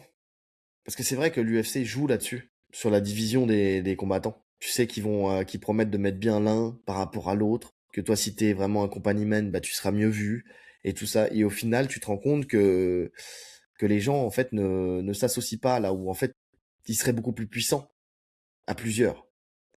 Là, t'as déjà Michael Venom Page qui en parle. T'as eu Geji qui en a parlé. T'as eu Holloway qui en a parlé. T'as pas mal de fighters. Bah, t'as McGregor, pas McGregor, John Jones aussi, qui parle Mhm. des salaires. On a Spinal, là, avec Eddie Hearn. T'as quand même des grosses têtes, là, qui commencent à sortir et à prendre la parole. Après, il faudrait que tout le monde puisse les suivre. Comme j'ai dit la dernière fois, là, le problème, c'est que la seule mobilisation qu'il y a eu en commun, c'était des gens qui n'étaient pas suffisamment forts au niveau qui n'avaient pas suffisamment de poids au niveau de l'UFC pour faire changer les choses. Puis surtout, la plupart, ils étaient plus sous contrat. Donc, il y a un truc qui se passe, là. Il y a quand même un truc qui se passe. Alors, oui, il y a un truc qui se passe. C'est vrai que ça se sent. Moi, le truc que je trouve le plus choquant, c'est que tout le temps que l'UFC s'en bat les couilles. Oui, Mais d'une force. Mais d'une complètement. force. Mais c'est ouf. C'est vraiment ouf. Ouais, mais C'est-à-dire est-ce que, que c'est pas un péché ouais, d'orgueil? ok. J'ai même lu comme quoi ils tiraient Sûrement. encore plus les frais plus bas. Là, pour l'UFC Oui, Londres, ça là. j'ai lu. J'ai lu, c'est un truc de ouf. Ça, c'est un truc de Ouais. ouf. Que normalement, chaque combattant veut, quand les combattants venaient avec leur coin, tu sais, ils recevaient une enveloppe à l'ancienne, c'était ça. Mm. Ils avaient une enveloppe de défraiement journalier pour les frais, pour le coach, pour l'hôtel, pour la bouffe, etc. Et que maintenant, ça se passe plus comme ça. Ça se passe plus comme ça veut dire que c'est viré directement sur leur compte. Donc, il y a beaucoup de combattants qui ne partagent même plus avec leur coach. Et ça devient, ouais, ça devient très compliqué pour tout le monde en fait. C'est-à-dire et pour les combattants et pour les équipes. C'est pour ça que d'ailleurs il y a de plus en plus de combattants qui viennent avec un seul coach. Ça avant t'avais vraiment, c'était des teams qui se déplaçaient. Là maintenant c'est pas rare de voir un mec qui vient juste avec un coach et un soigneur. Ouais, franchement c'est vrai que c'est compliqué là. C'est Mais en compliqué et puis fait, c'est surtout qu'ils ils en ont rien à foutre. et rien du tout. Mais tu sens que là, ils sont en train de gérer ça comme un business, mais encore plus qu'avant. Enfin, tu sais, Mais vraiment sur la largement plus qu'avant. rentabilité, la rentabilité avant tout. Et là où et ça va faire écho avec ce que disait Ronda Rousey justement parce que tiens bah, je vais suivre parce que comme ça on aura une vision globale de tout ce qui s'est dit là, mais t'as Joe Rogan aussi qui donne raison à Ronda Rousey au sujet des salaires. Alors pour rappel, Ronda Rousey elle avait dit que avant l'UFC était le meilleur endroit pour gagner sa vie et être correctement rémunéré dans les sports de combat. C'est devenu le pire endroit, ce qu'elle dit. Alors meilleur endroit, ça dépend qui tu es aussi, on va pas se mentir. Et t'as Joe Rogan qui dit ça se tient. Euh, ce qu'elle dit est pertinent. Si elle dit ça et que Netflix l'écoute, si un homme d'affaires avisé se renseigne et voit qu'il y a beaucoup de combattants de l'UFC dont les contrats arrivent à échéance, alors il faut entamer les négociations. Le plus important, c'est qu'elle lance le débat et que ça mette la pression à l'UFC pour qu'elle augmente les salaires. Alors j'aime bien Joe Rogan parce que t'as vraiment ce truc où il tire des balles dans le pied quand même de l'UFC assez régulièrement. Tu vois, pourtant c'est une partie prenante de l'organisation et il a quand même ce truc où il Bah, en fait, il a pas besoin d'eux. C'est ça le truc. C'est que ouais, Jordan, il peut garder son intégrité, entre guillemets. C'est qu'il parce n'a qu'il y a pas le besoin de podcast. l'UFC pour vivre. C'est Eh son oui, podcast, c'est le plus écouté du monde, celui qui rapporte le plus d'argent. Il est riche, Joe Rogan. Tu vois, on n'est pas sur un cormier qui travaille pour l'UFC parce que s'il travaille pas pour l'UFC, il va travailler nulle part ailleurs. on est d'accord.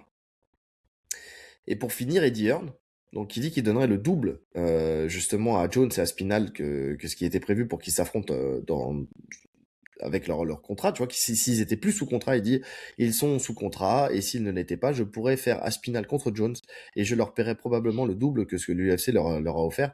Pour rappel, on parlait aux alentours de 15 millions de dollars.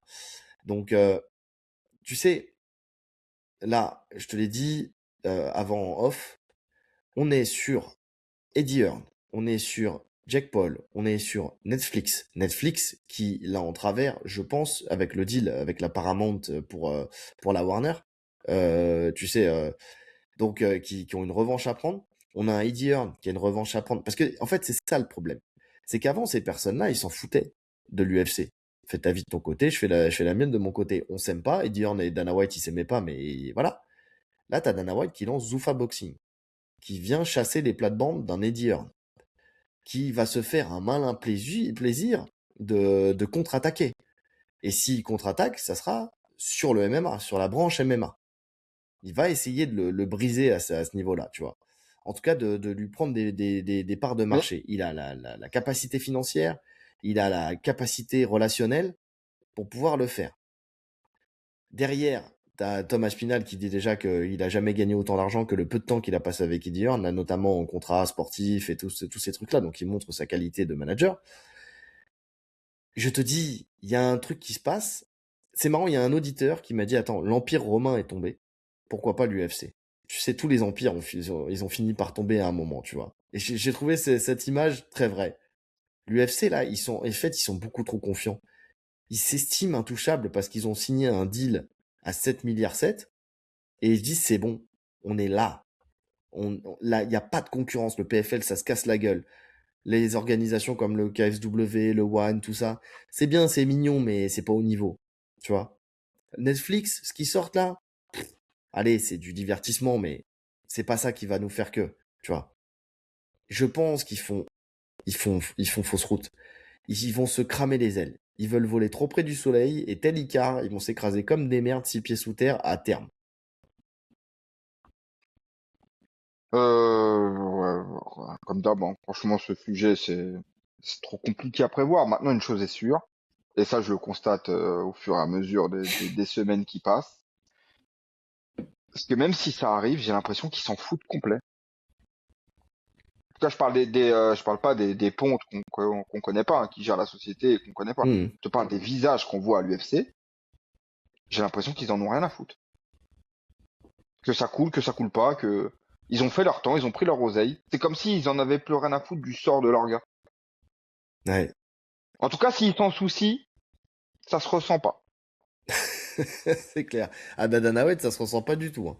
Lui, tu sens vraiment que là, il est en train de lâcher la rampe. Ouais, mais Il c'est est ça en sur autre fait. chose. Ah ouais, ouais. Dana White, il est passé à autre chose. Dana White, il est clairement passé à autre chose et ça se sent. Et ça, de toute façon, on en parle depuis longtemps.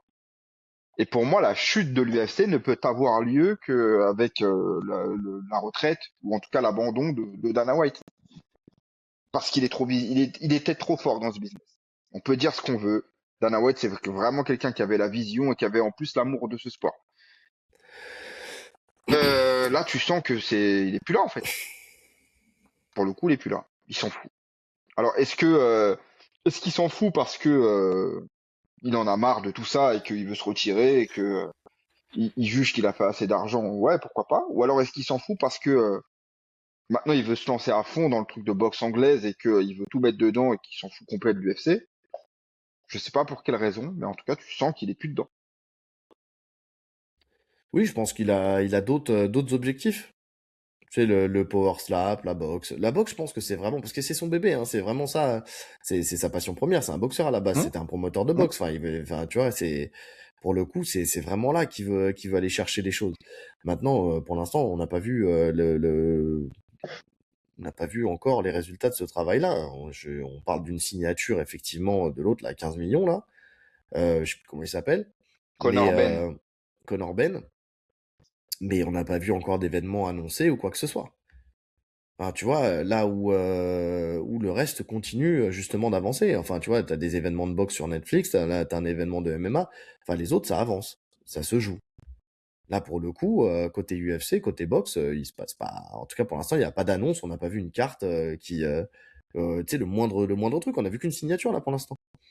Donc, je sais pas ce que ça va donner, mais bon, ça se fait au détriment des combattants, ça se fait au détriment du public.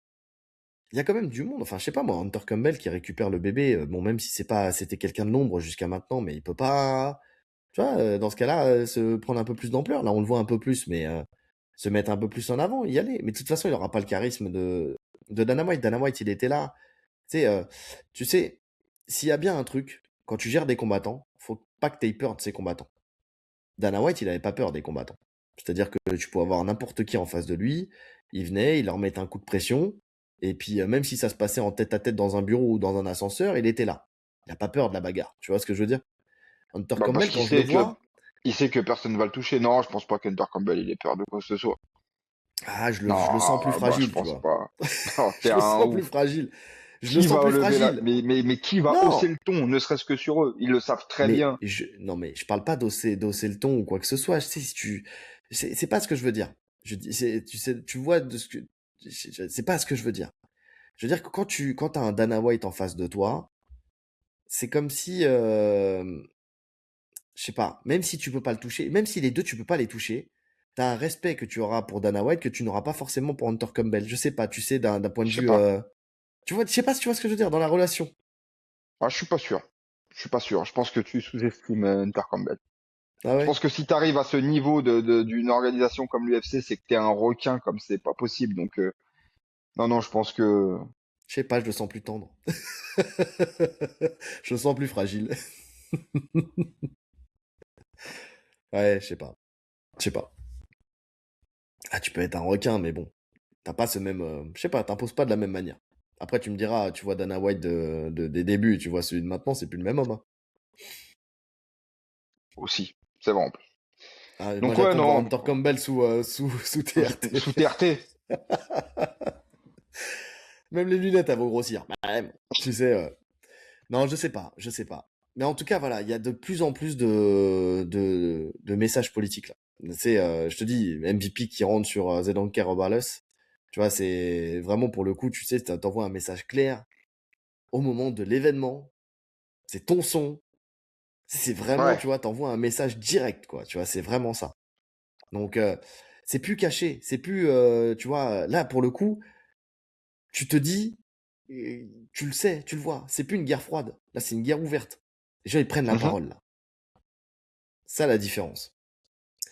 Puis surtout quand tu sais que derrière, Netflix, tu vois, visiblement, Ned Diaz toucherait 10 millions, et encore, peut-être même plus, pour son fight sur Netflix.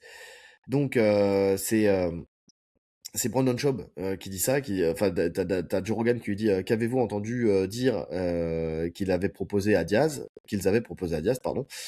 Et il dit Netflix, j'ai entendu que c'était 10 millions de dollars.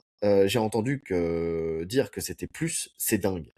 Ça, c'est Joe Rogan hein, qui parle de ça. Je vous le dis, je pense qu'il aurait pu gagner autant face à un Conor McGregor. Donc,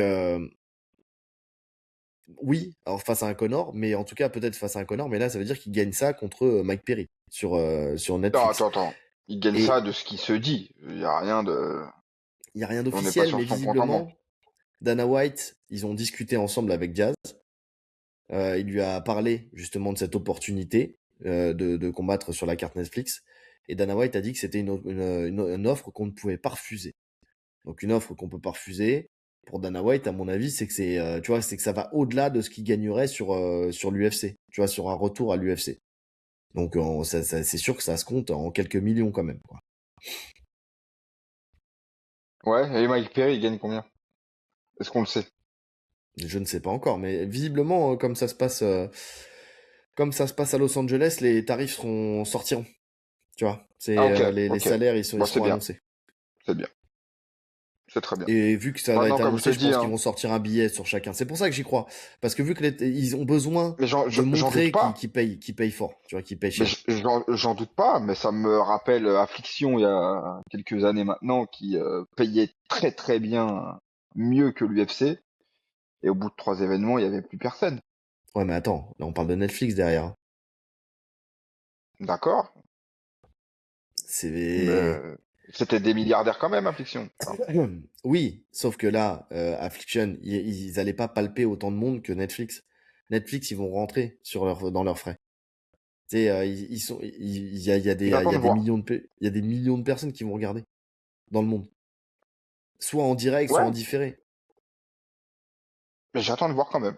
J'attends de voir dans plusieurs événements. Maintenant, parce que c'est, tu vois, tu sais, quelqu'un de très riche peut organiser une carte incroyable en payant tout le monde grassement. Oui, c'est faisable.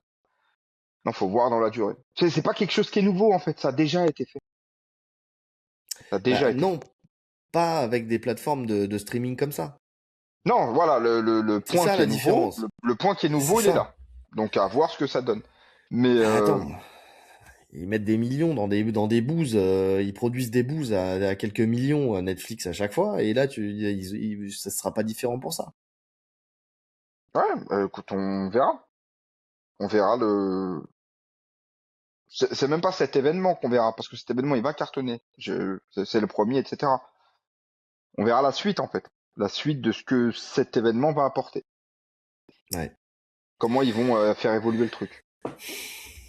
En tout cas, il y a la carte qui est sortie. Donc, on a donc Gina Carano contre Ronda Rousey, ça on le savait. On a donc en fait c'est des doubles main events.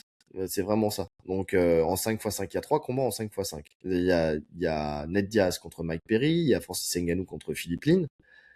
Et puis ensuite, on a Saladin Parnasse contre Kenneth Cross, ça on l'avait dit. On a Junior Dos Santos contre Robelis Desplaine. On a Mohamed Mokaev contre Adriano Moraes. Moraes, pardon, c'est celui qui avait mis KO Dimitrios Johnson au One, de mémoire. C'est celui qui avait mis le coup de genou qui l'avait fait chuter. Lawrence Larkin contre Jason Jackson. On a après c'est des gens qui sont moins connus hein, là pour le coup pour le bas de la carte, mais Namo Fazil contre Jake Babian, David McGowan contre Albert Morales, Aline Pereira contre Jed Mason Wong et Chris Avila contre très bientôt tu le sauras mon frérot parce que pour l'instant j'ai pas d'adversaire. Aline Le Pereira, 16 mai. la petite sœur de Alex Pereira. Ouais. Ouais. Ah ouais. Ouais, en tout cas, si tu regardes, Lawrence Larkin, c'est Bellator, UFC, Strikeforce, PFL. Jason Jackson, c'est Bellator, PFL. Bah, c'est ancien champion même. Euh, Parce que c'est lui qui devait affronter Doumbé quand il se chauffait. Jason Jackson. oui, tout à fait, ouais. Donc les noms sont pas mal, hein. Les noms sont intéressants. Alors il y en a qui disent que Oh, Mokaev allez, contre Adriano Martins. pas tous les noms. Non, pas le bas, mais quand t'arrives à partir de ce combat-là, d'ailleurs, Larkin contre Jason Jackson, ça devient intéressant. Enfin, tu sais, Non, non. Mokaev, Junior Dos Santos Te- contre Robelis Desplaine, moi ça me va comme combat, hein. Oh là là. Oh, ça me va d'ancien. Attends, mais parce que, attends, je vais le regarder pas avec un intérêt sportif, je vais le regarder avec un intérêt entertainment. Tu vois, vraiment, je le regarde comme un truc qu'il est, un truc Netflix. Tu vois ce que je veux dire? Je le regarde pas avec un intérêt sportif. Je me dis pas que là, t'as les champions de l'UFC. Bien sûr que tu sais que c'est des anciens. Bien sûr que tu sais que c'est, mais je vais regarder ça. Bien sûr que je vais Moi, regarder ça.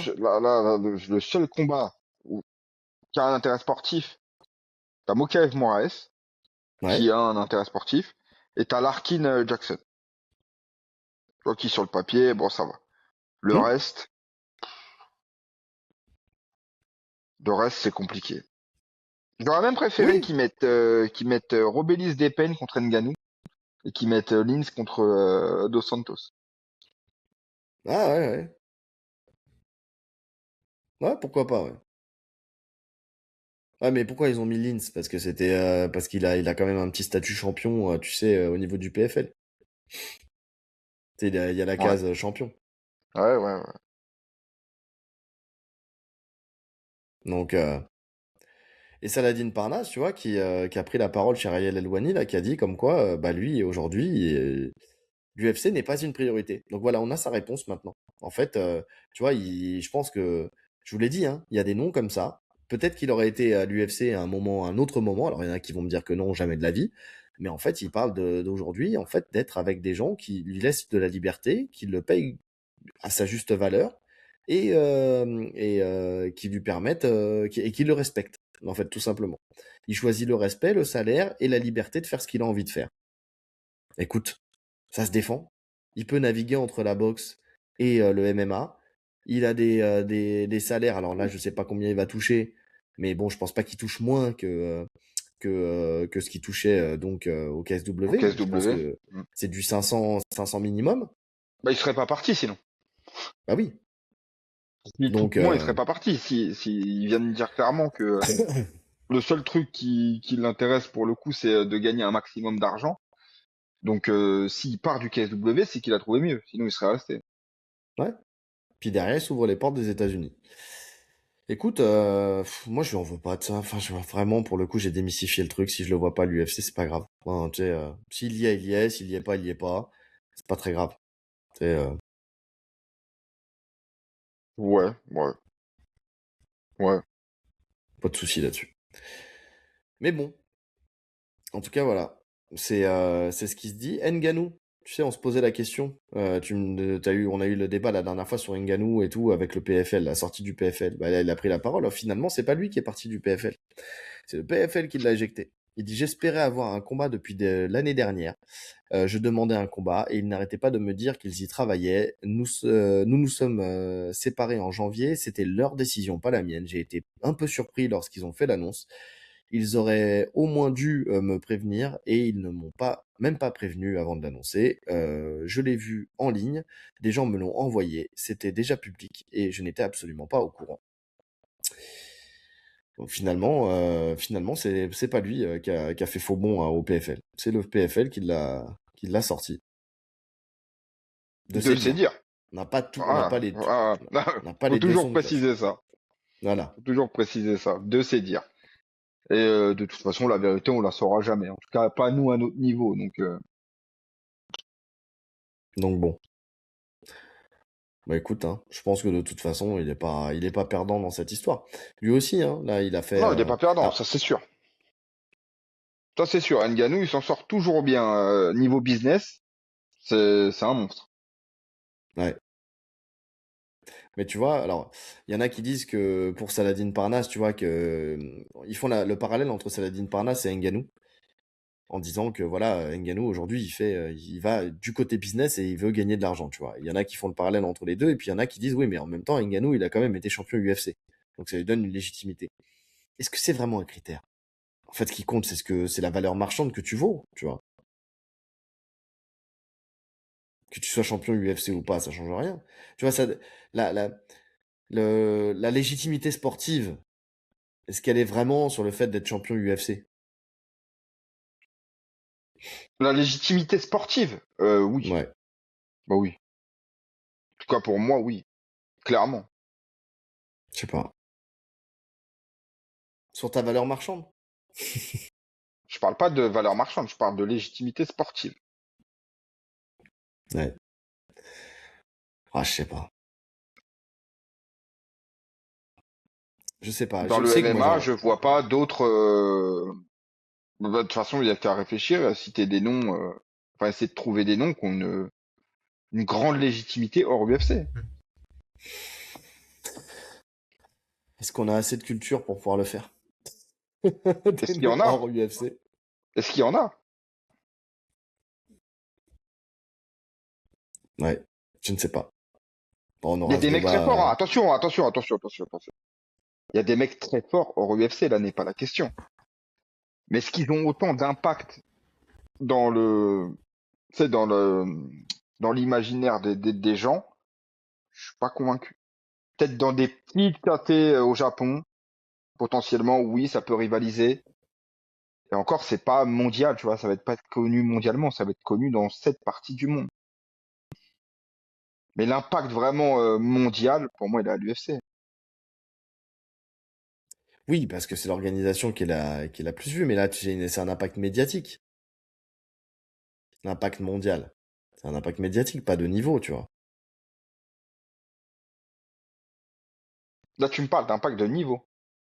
Ouais, ouais, ouais, mais en fait, je me pose la question, tu sais, est-ce qu'il faut absolument être champion UFC pour enfin, pour que tout le monde puisse valider le fait que tu sois le meilleur, tu vois. Et je parle Bah, pas forcément évidemment de que, Saladin, hein, je me pose la bah, question globale. évidemment que oui, parce qu'on voit le résultat à chaque fois, en fait. Dès qu'un champion arrive d'une autre organe, on voit ce que ça donne. Bah, pas forcément, pas dès que. Dricus Duplessis, il est arrivé d'ailleurs et puis il est devenu champion. Tout le monde arrive d'ailleurs à la base. En fait, le truc, c'est qu'on note des mecs, tu sais, c'est comme pour tout à chaque fois. On note toujours ceux on met toujours l'accent sur ceux qui n'y parviennent pas, mais on met jamais l'accent sur les autres. C'est-à-dire que Dricus Duplessis, ça a marché. Pereira, il arrivait de la boxe, il est arrivé, il a fini champion. Adesanya, il a fini champion. Enfin, tout le monde arrive de quelque part avant d'arriver à l'UFC. Tu vois, il y en a qui se cassent les dents. Et puis, il y en a qui performent. Mais tout le monde arrive de quelque part avant d'arriver de l'UFC. Oui, Et d'orgas cette mineurs. personne-là, Cette personne-là, elle était déjà forte avant. Tu prends un Topuria. Topuria, il combattait ailleurs avant d'arriver à l'UFC. Et puis, il est arrivé, il a roulé sur tout le monde. En fait, c'est soit t'es fort, soit t'es pas fort. Alors oui, tu le prouves Oui, peut-être à tout le monde en dans... arrivant à l'UFC, mais bon. bah, c'est ça en fait. T'es obligé d'arriver à l'UFC pour le prouver. Sinon, on sait Ouais, pas. ouais, Ça veut pas dire que tu l'es pas, ça veut dire qu'on ne sait pas. Tu peux pas le dire. Tu peux pas prétendre être le meilleur. ouais, Enfin, mais tu peux, rien ne t'interdit de le faire. C'est juste que tu l'as pas prouvé. pour moi, t'es toujours le meilleur à un instant T d'une temporalité tu sais, de gens qui sont là au moment où tu y es, quoi. Tu prends la catégorie Ah, des bah, lourds légers à l'époque de John Jones et tu prends la catégorie des lourds légers aujourd'hui, t'as moins de légitimité à être champion, enfin, tu vois, à dire que t'es le meilleur quand t'es dans la catégorie des lourds légers aujourd'hui que quand c'était à l'époque de l'ascension de John Jones, tu vois. oui, sûrement. Malgré tout, même si ça reste dégueulasse, je pense que le champion lourd léger de l'UFC est le meilleur lourd léger du monde. Ouais. Ouais, mais l'argument, tu vois, qui me fait réfléchir à ça, c'est, tu sais, sur les crossovers en inter-organisation. C'est sur le fait que pourquoi il n'y en a pas, c'est parce que s'il y a un risque de voir que l'UFC n'est peut-être pas forcément l'organisation où tu as les meilleurs champions, tu vois. Quand tu fais un crossover champion versus champion. Donc, Mais ça, c'est si sûr. t'es Parce que, si t'es sûr, tu le fais, quoi. bah non, tu le fais pas. En fait, je comprends le pourquoi tu le fais pas. Si, déjà, ils l'avaient fait à l'époque du Pride, ça s'était mal passé. Voilà. Mais pas, Non, c'était pas l'UFC bah, bon, d'aujourd'hui. C'était pas l'UFC d'aujourd'hui. C'était pas On l'UFC est d'aujourd'hui, d'accord. c'était dans le règlement du Pride. En plus. Ils les avaient envoyés là-bas. C'était pas du tout le même sport. Mais, parce qu'en fait, t'as rien à, ça va rien te rapporter de faire un crossover. Ça va rien te rapporter. Vaut mieux surfer justement sur ce doute. Parce que Oui, dans la tête des gens, t'es numéro un. voilà. Mais donc, tu me donnes un élément, là. Parce que, en fait, si tu surfes sur le doute, ça veut dire qu'il y a doute. Mais je te donne pas un élément parce qu'on voit quand les mecs viennent à l'UFC ce que ça donne. On le voit. Pas Donc il n'y a même tous. pas besoin de parler. Mais c'est un 0,1%. Tu m'as sorti Pas tous. Dricus, mais hormis Dricus, il y a qui? Du Norga majeur qui a performé. Dricus, faudrait que j'aie la vision de tout le monde, mais bah, tu prends Ramzat Chimaev qui arrivait du Brave, par exemple, tu vois, et Du qui a roulé Brave. sur tout le monde. Tu prends, je sais pas moi, Topuria, il combattait où avant? Ça pourrait être au Cage Warrior. Cage Warrior? Bon, bah, Cage Warrior, il arrive du Cage Warrior et il roule sur tout le Oui, monde. ben Alors, c'est pas oui. une organisation majeure. Mais, non, mais en fait, c'est ça, c'est qu'on oublie que ces gens-là, ils viennent d'ailleurs. Ils ont pas été formés à l'UFC, ils ont pas fait de A à Z à l'UFC, ils les ont pas pris dès leur premier combat, tu vois. Mhm. Donc, Ils viennent d'orgas bon. en dessous. Ouais. Là, sur les grosses orgas, parce qu'en fait, la comparaison, elle se fait sur ça. C'est sur les grosses orgas. Bah, PFL, ça change rien pour moi. bah, en fait, si l'orga est assez forte, pourquoi tu restes pas? C'est bien que l'opposition, elle est plus intéressante à l'UFC. Sinon, fais toute ta carrière au Cage Warrior. Ouais, parce que les salaires sont pas les mêmes. Cage Warrior, ils payent rien. Ah oui. Ben oui, Non, logique, mais parce là, que c'est une question c'est une d'oseille, c'est pas une petite question bah, de... c'est une petite orga. Oui, non, mais d'accord pour le Cage Warrior, on est d'accord. Mais bon, écoute, à voir. À voir. Mais bon, j'aime bien ce débat. J'aime toujours ce débat, parce qu'en fait, c'est un débat qui n'a pas de valeur, parce qu'il y a pas de, il y a pas de vraie réponse. Tu vois, n'importe qui arrive d'ailleurs peut performer comme peut s'écrouler complètement. Tu vois, c'est... Tiens, Kayla Harrison, PFL. PFL, elle est arrivée, elle est devenue championne. Ouais, dans Tu une vois. KT vide. Ah, il y a toujours, c'est marrant, il y a toujours un argument. Bah non, mais c'est une KT. Tu me prends la pire KT all-time de l'UFC. Moi, je veux la voir contre Nunes. Ah, j'aimerais Mais on bien la l'avoir verra contre jamais. Nunes aussi. On la verra jamais, malheureusement. Je crois qu'on la reverra plus Malheureusement. de toute façon. Ouais. Ah ouais, je suis d'accord. Mais bon. Mais c'est drôle, j'aime bien ce débat. Bref, on enchaîne avec William Gomis, qui va affronter Pat Sabatini, donc le 9 mai à Newark, à l'UFC 328. Justement, on parlait de Chimaev, Chimaev versus Strickland. Sabatini, c'est 21 victoires, c'est 1 KO, c'est 13 soumissions, c'est 7 décisions, c'est 5 défaites, 3 KO, 2 décisions.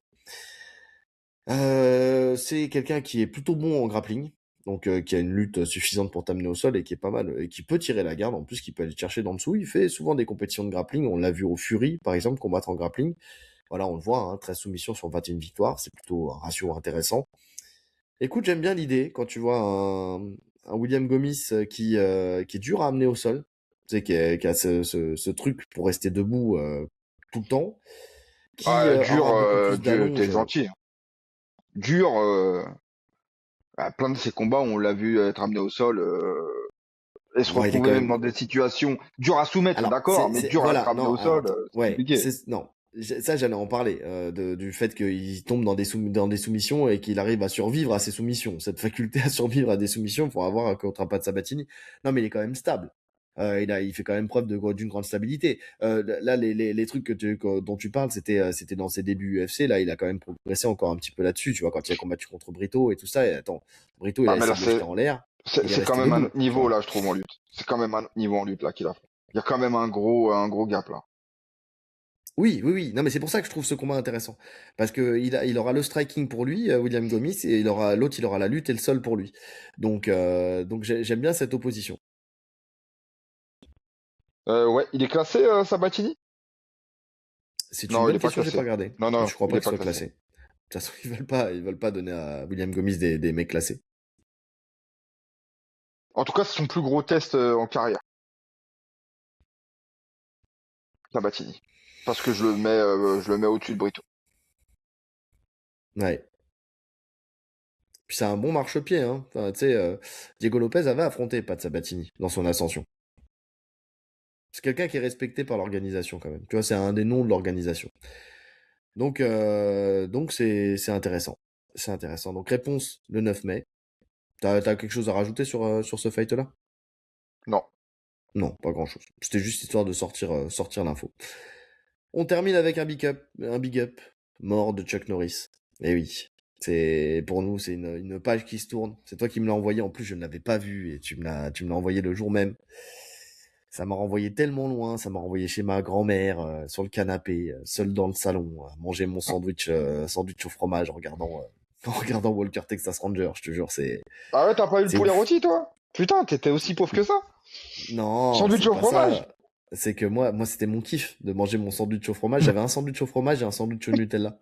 Tu sais, j'étais tout seul. Le reste, ma mère, ma grand-mère, ma sœur, c'était les femmes d'un côté, l'homme de l'autre, juste l'homme. Elles étaient dans la cuisine, elles mangeaient, elles blablataient, elles faisaient leur vie, et moi j'étais devant la télé, Walker Texas Ranger. Et c'était moi, c'était ma volonté. Elles avaient Ah, ok, les ok. poulets. Moi, ma Ouais, volonté, ouais, c'était non, mon c'est sandwich. Voilà, c'est ça. c'est Et le poulet c'était mon kiff. rôti, c'est les frites, c'est quelle époque. Ouais. C'est ouf, hein. Justement, tu vois, je me démarque parce que j'ai vu tout le monde sortir son poulet rôti frites, tu vois. Alors que moi, c'était vraiment, C'est ouf, vraiment hein, que tout le sandwich. monde, tu sais que quand j'en parle avec les gens, tout le monde a connu ce dimanche poulet rôti. On a tous eu la même vie finalement. Mais oui, avant les smartphones, ouais, je te jure. Ouais, c'était vraiment le rituel de tout le monde. Et devant Chuck Norris. Ah, moi, Walker, c'était ma messe. C'était ma messe du Washo. dimanche. Bois chaud. Tu sais que c'était mon surnom en plus au lycée, hein. Walker Mais 93 Ranger. je sais, c'est pour ça que je te l'ai envoyé direct. Ah non, moi, Chuck Norris, Mais est-il vraiment mort? Moi, je pense qu'il avait une réunion avec le Très-Haut, c'est juste ça. En fait, il est monté lui rendre visite, c'est tout. Il reviendra comme les autres. C'est tout. Soit ça, soit, comme j'ai dit, c'est soit ça, soit il est parti faire sa revanche avec Bruce. Il s'est dit, allez, vas-y. C'est le seul qui lui a arraché les walps, là. Il est C'est parti, quoi il s'est rasé le torse. Il s'est rasé le torse et il est parti faire sa revanche. de toute façon, en vrai, le mot de la fin, ça ne peut être que vous nous mettiez vos meilleurs facts sur Chuck Norris. Ça peut être que Exactement. ça. Eh oui. Mais Il y en a j'adore les tellement. facts. Je passais des heures sur Internet à regarder des facts de Chuck Norris. Ce mec est devenu quand même une icône d'une génération. C'est ouf parce que on a grandi avec des Jean-Claude Van Damme, avec des Steven Seagal, on a grandi avec des Schwarzenegger, des Stallone, des mecs comme ça. Mais Mais il y a personne qui a eu celui, ce truc de fact comme ça là. mais d'invincibilité, de Ouais. déifier quelqu'un. Mais pour la blague, de déifier quelqu'un pour la blague. Là, on m'a encore envoyé il y a pas longtemps, tu sais, la semelle de. Tu sais, tu vois, il y a Chuck Norris qui est assis avec sa semelle striée et Et il tu y a vois le Thanos. menton de Thanos. Visiblement, il met les pieds où il veut, Little John. Et c'est souvent dans Et la c'est gueule. souvent dans la Et là, gueule. c'était dans la gueule de Thanos. Ah non, mais moi j'en ai plein. Chuck Norris a compté jusqu'à l'infini 2 fois. Tu sais, Chuck Norris a fait un bras de fer avec Superman et le perdant devait mettre son slip par-dessus Mettre son son slip. pantalon. Tu sais, c'est qui la dernière personne à avoir serré la main de Chuck Norris? Jamel Debbouze.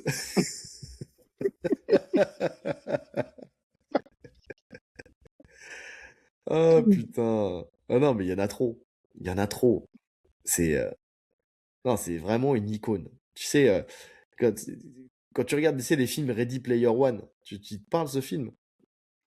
C'est celui avec le casque, quand ils Ouais, mettent le casque, là. ouais, c'est ça. Et t'as toutes les rêves des années 90, tu sais, dans ce film-là. Et en fait, tu peux clairement rajouter Chuck Norris. Même dans Expandable, tu sais, quand il fait juste sa petite apparition dans Expandable, en fait, où tu le vois, tout le monde meurt d'un coup. Billy. Avec le serpent, en plus. Ouais, Quand il parle ouais. du serpent, là. Ouais. Non, c'est Ah, c'est non, fort. c'est trop, c'est trop. Ah, Chuck Norris, c'était vraiment une icône. Quand tu penses qu'on avait perdu James Trivett il y a pas il y a quelques années déjà. Rivette. Ouais. Rivette, toujours le même enchaînement. Blocage, crochet du droit.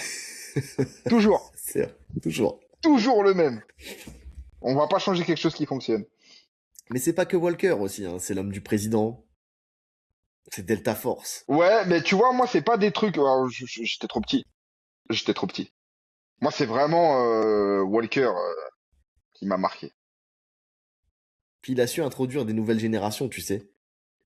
Tu sais, dans Walker, t'avais après les deux autres, là, je sais plus comment ils s'appelaient, Sidney, je crois, et Oui. il a su Ouais. introduire des nouvelles générations, avec toujours les mêmes enchaînements. Quand il venait, qu'il sautait, tu sais, qu'il courait face à une voiture, lancée à pleine vitesse pour sauter les deux pieds joints dans le pare-brise. Exceptionnel.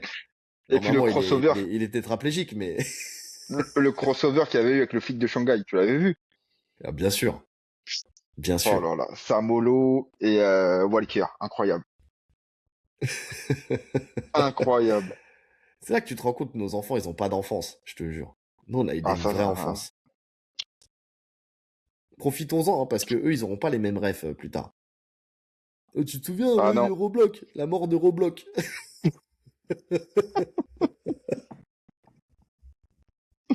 Ah non, ça c'est sûr Ouais, qu'ils ont pas les mêmes, ils ont pas les mêmes héros de jeunesse. non, putain, j'étais fier de mes poils au torse, moi, grâce à lui.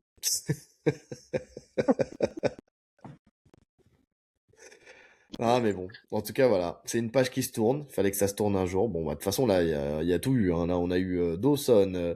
On a eu toute notre enfance, elle est morte. On a eu Dawson. C'est vrai en Là, il y a plus. Loana.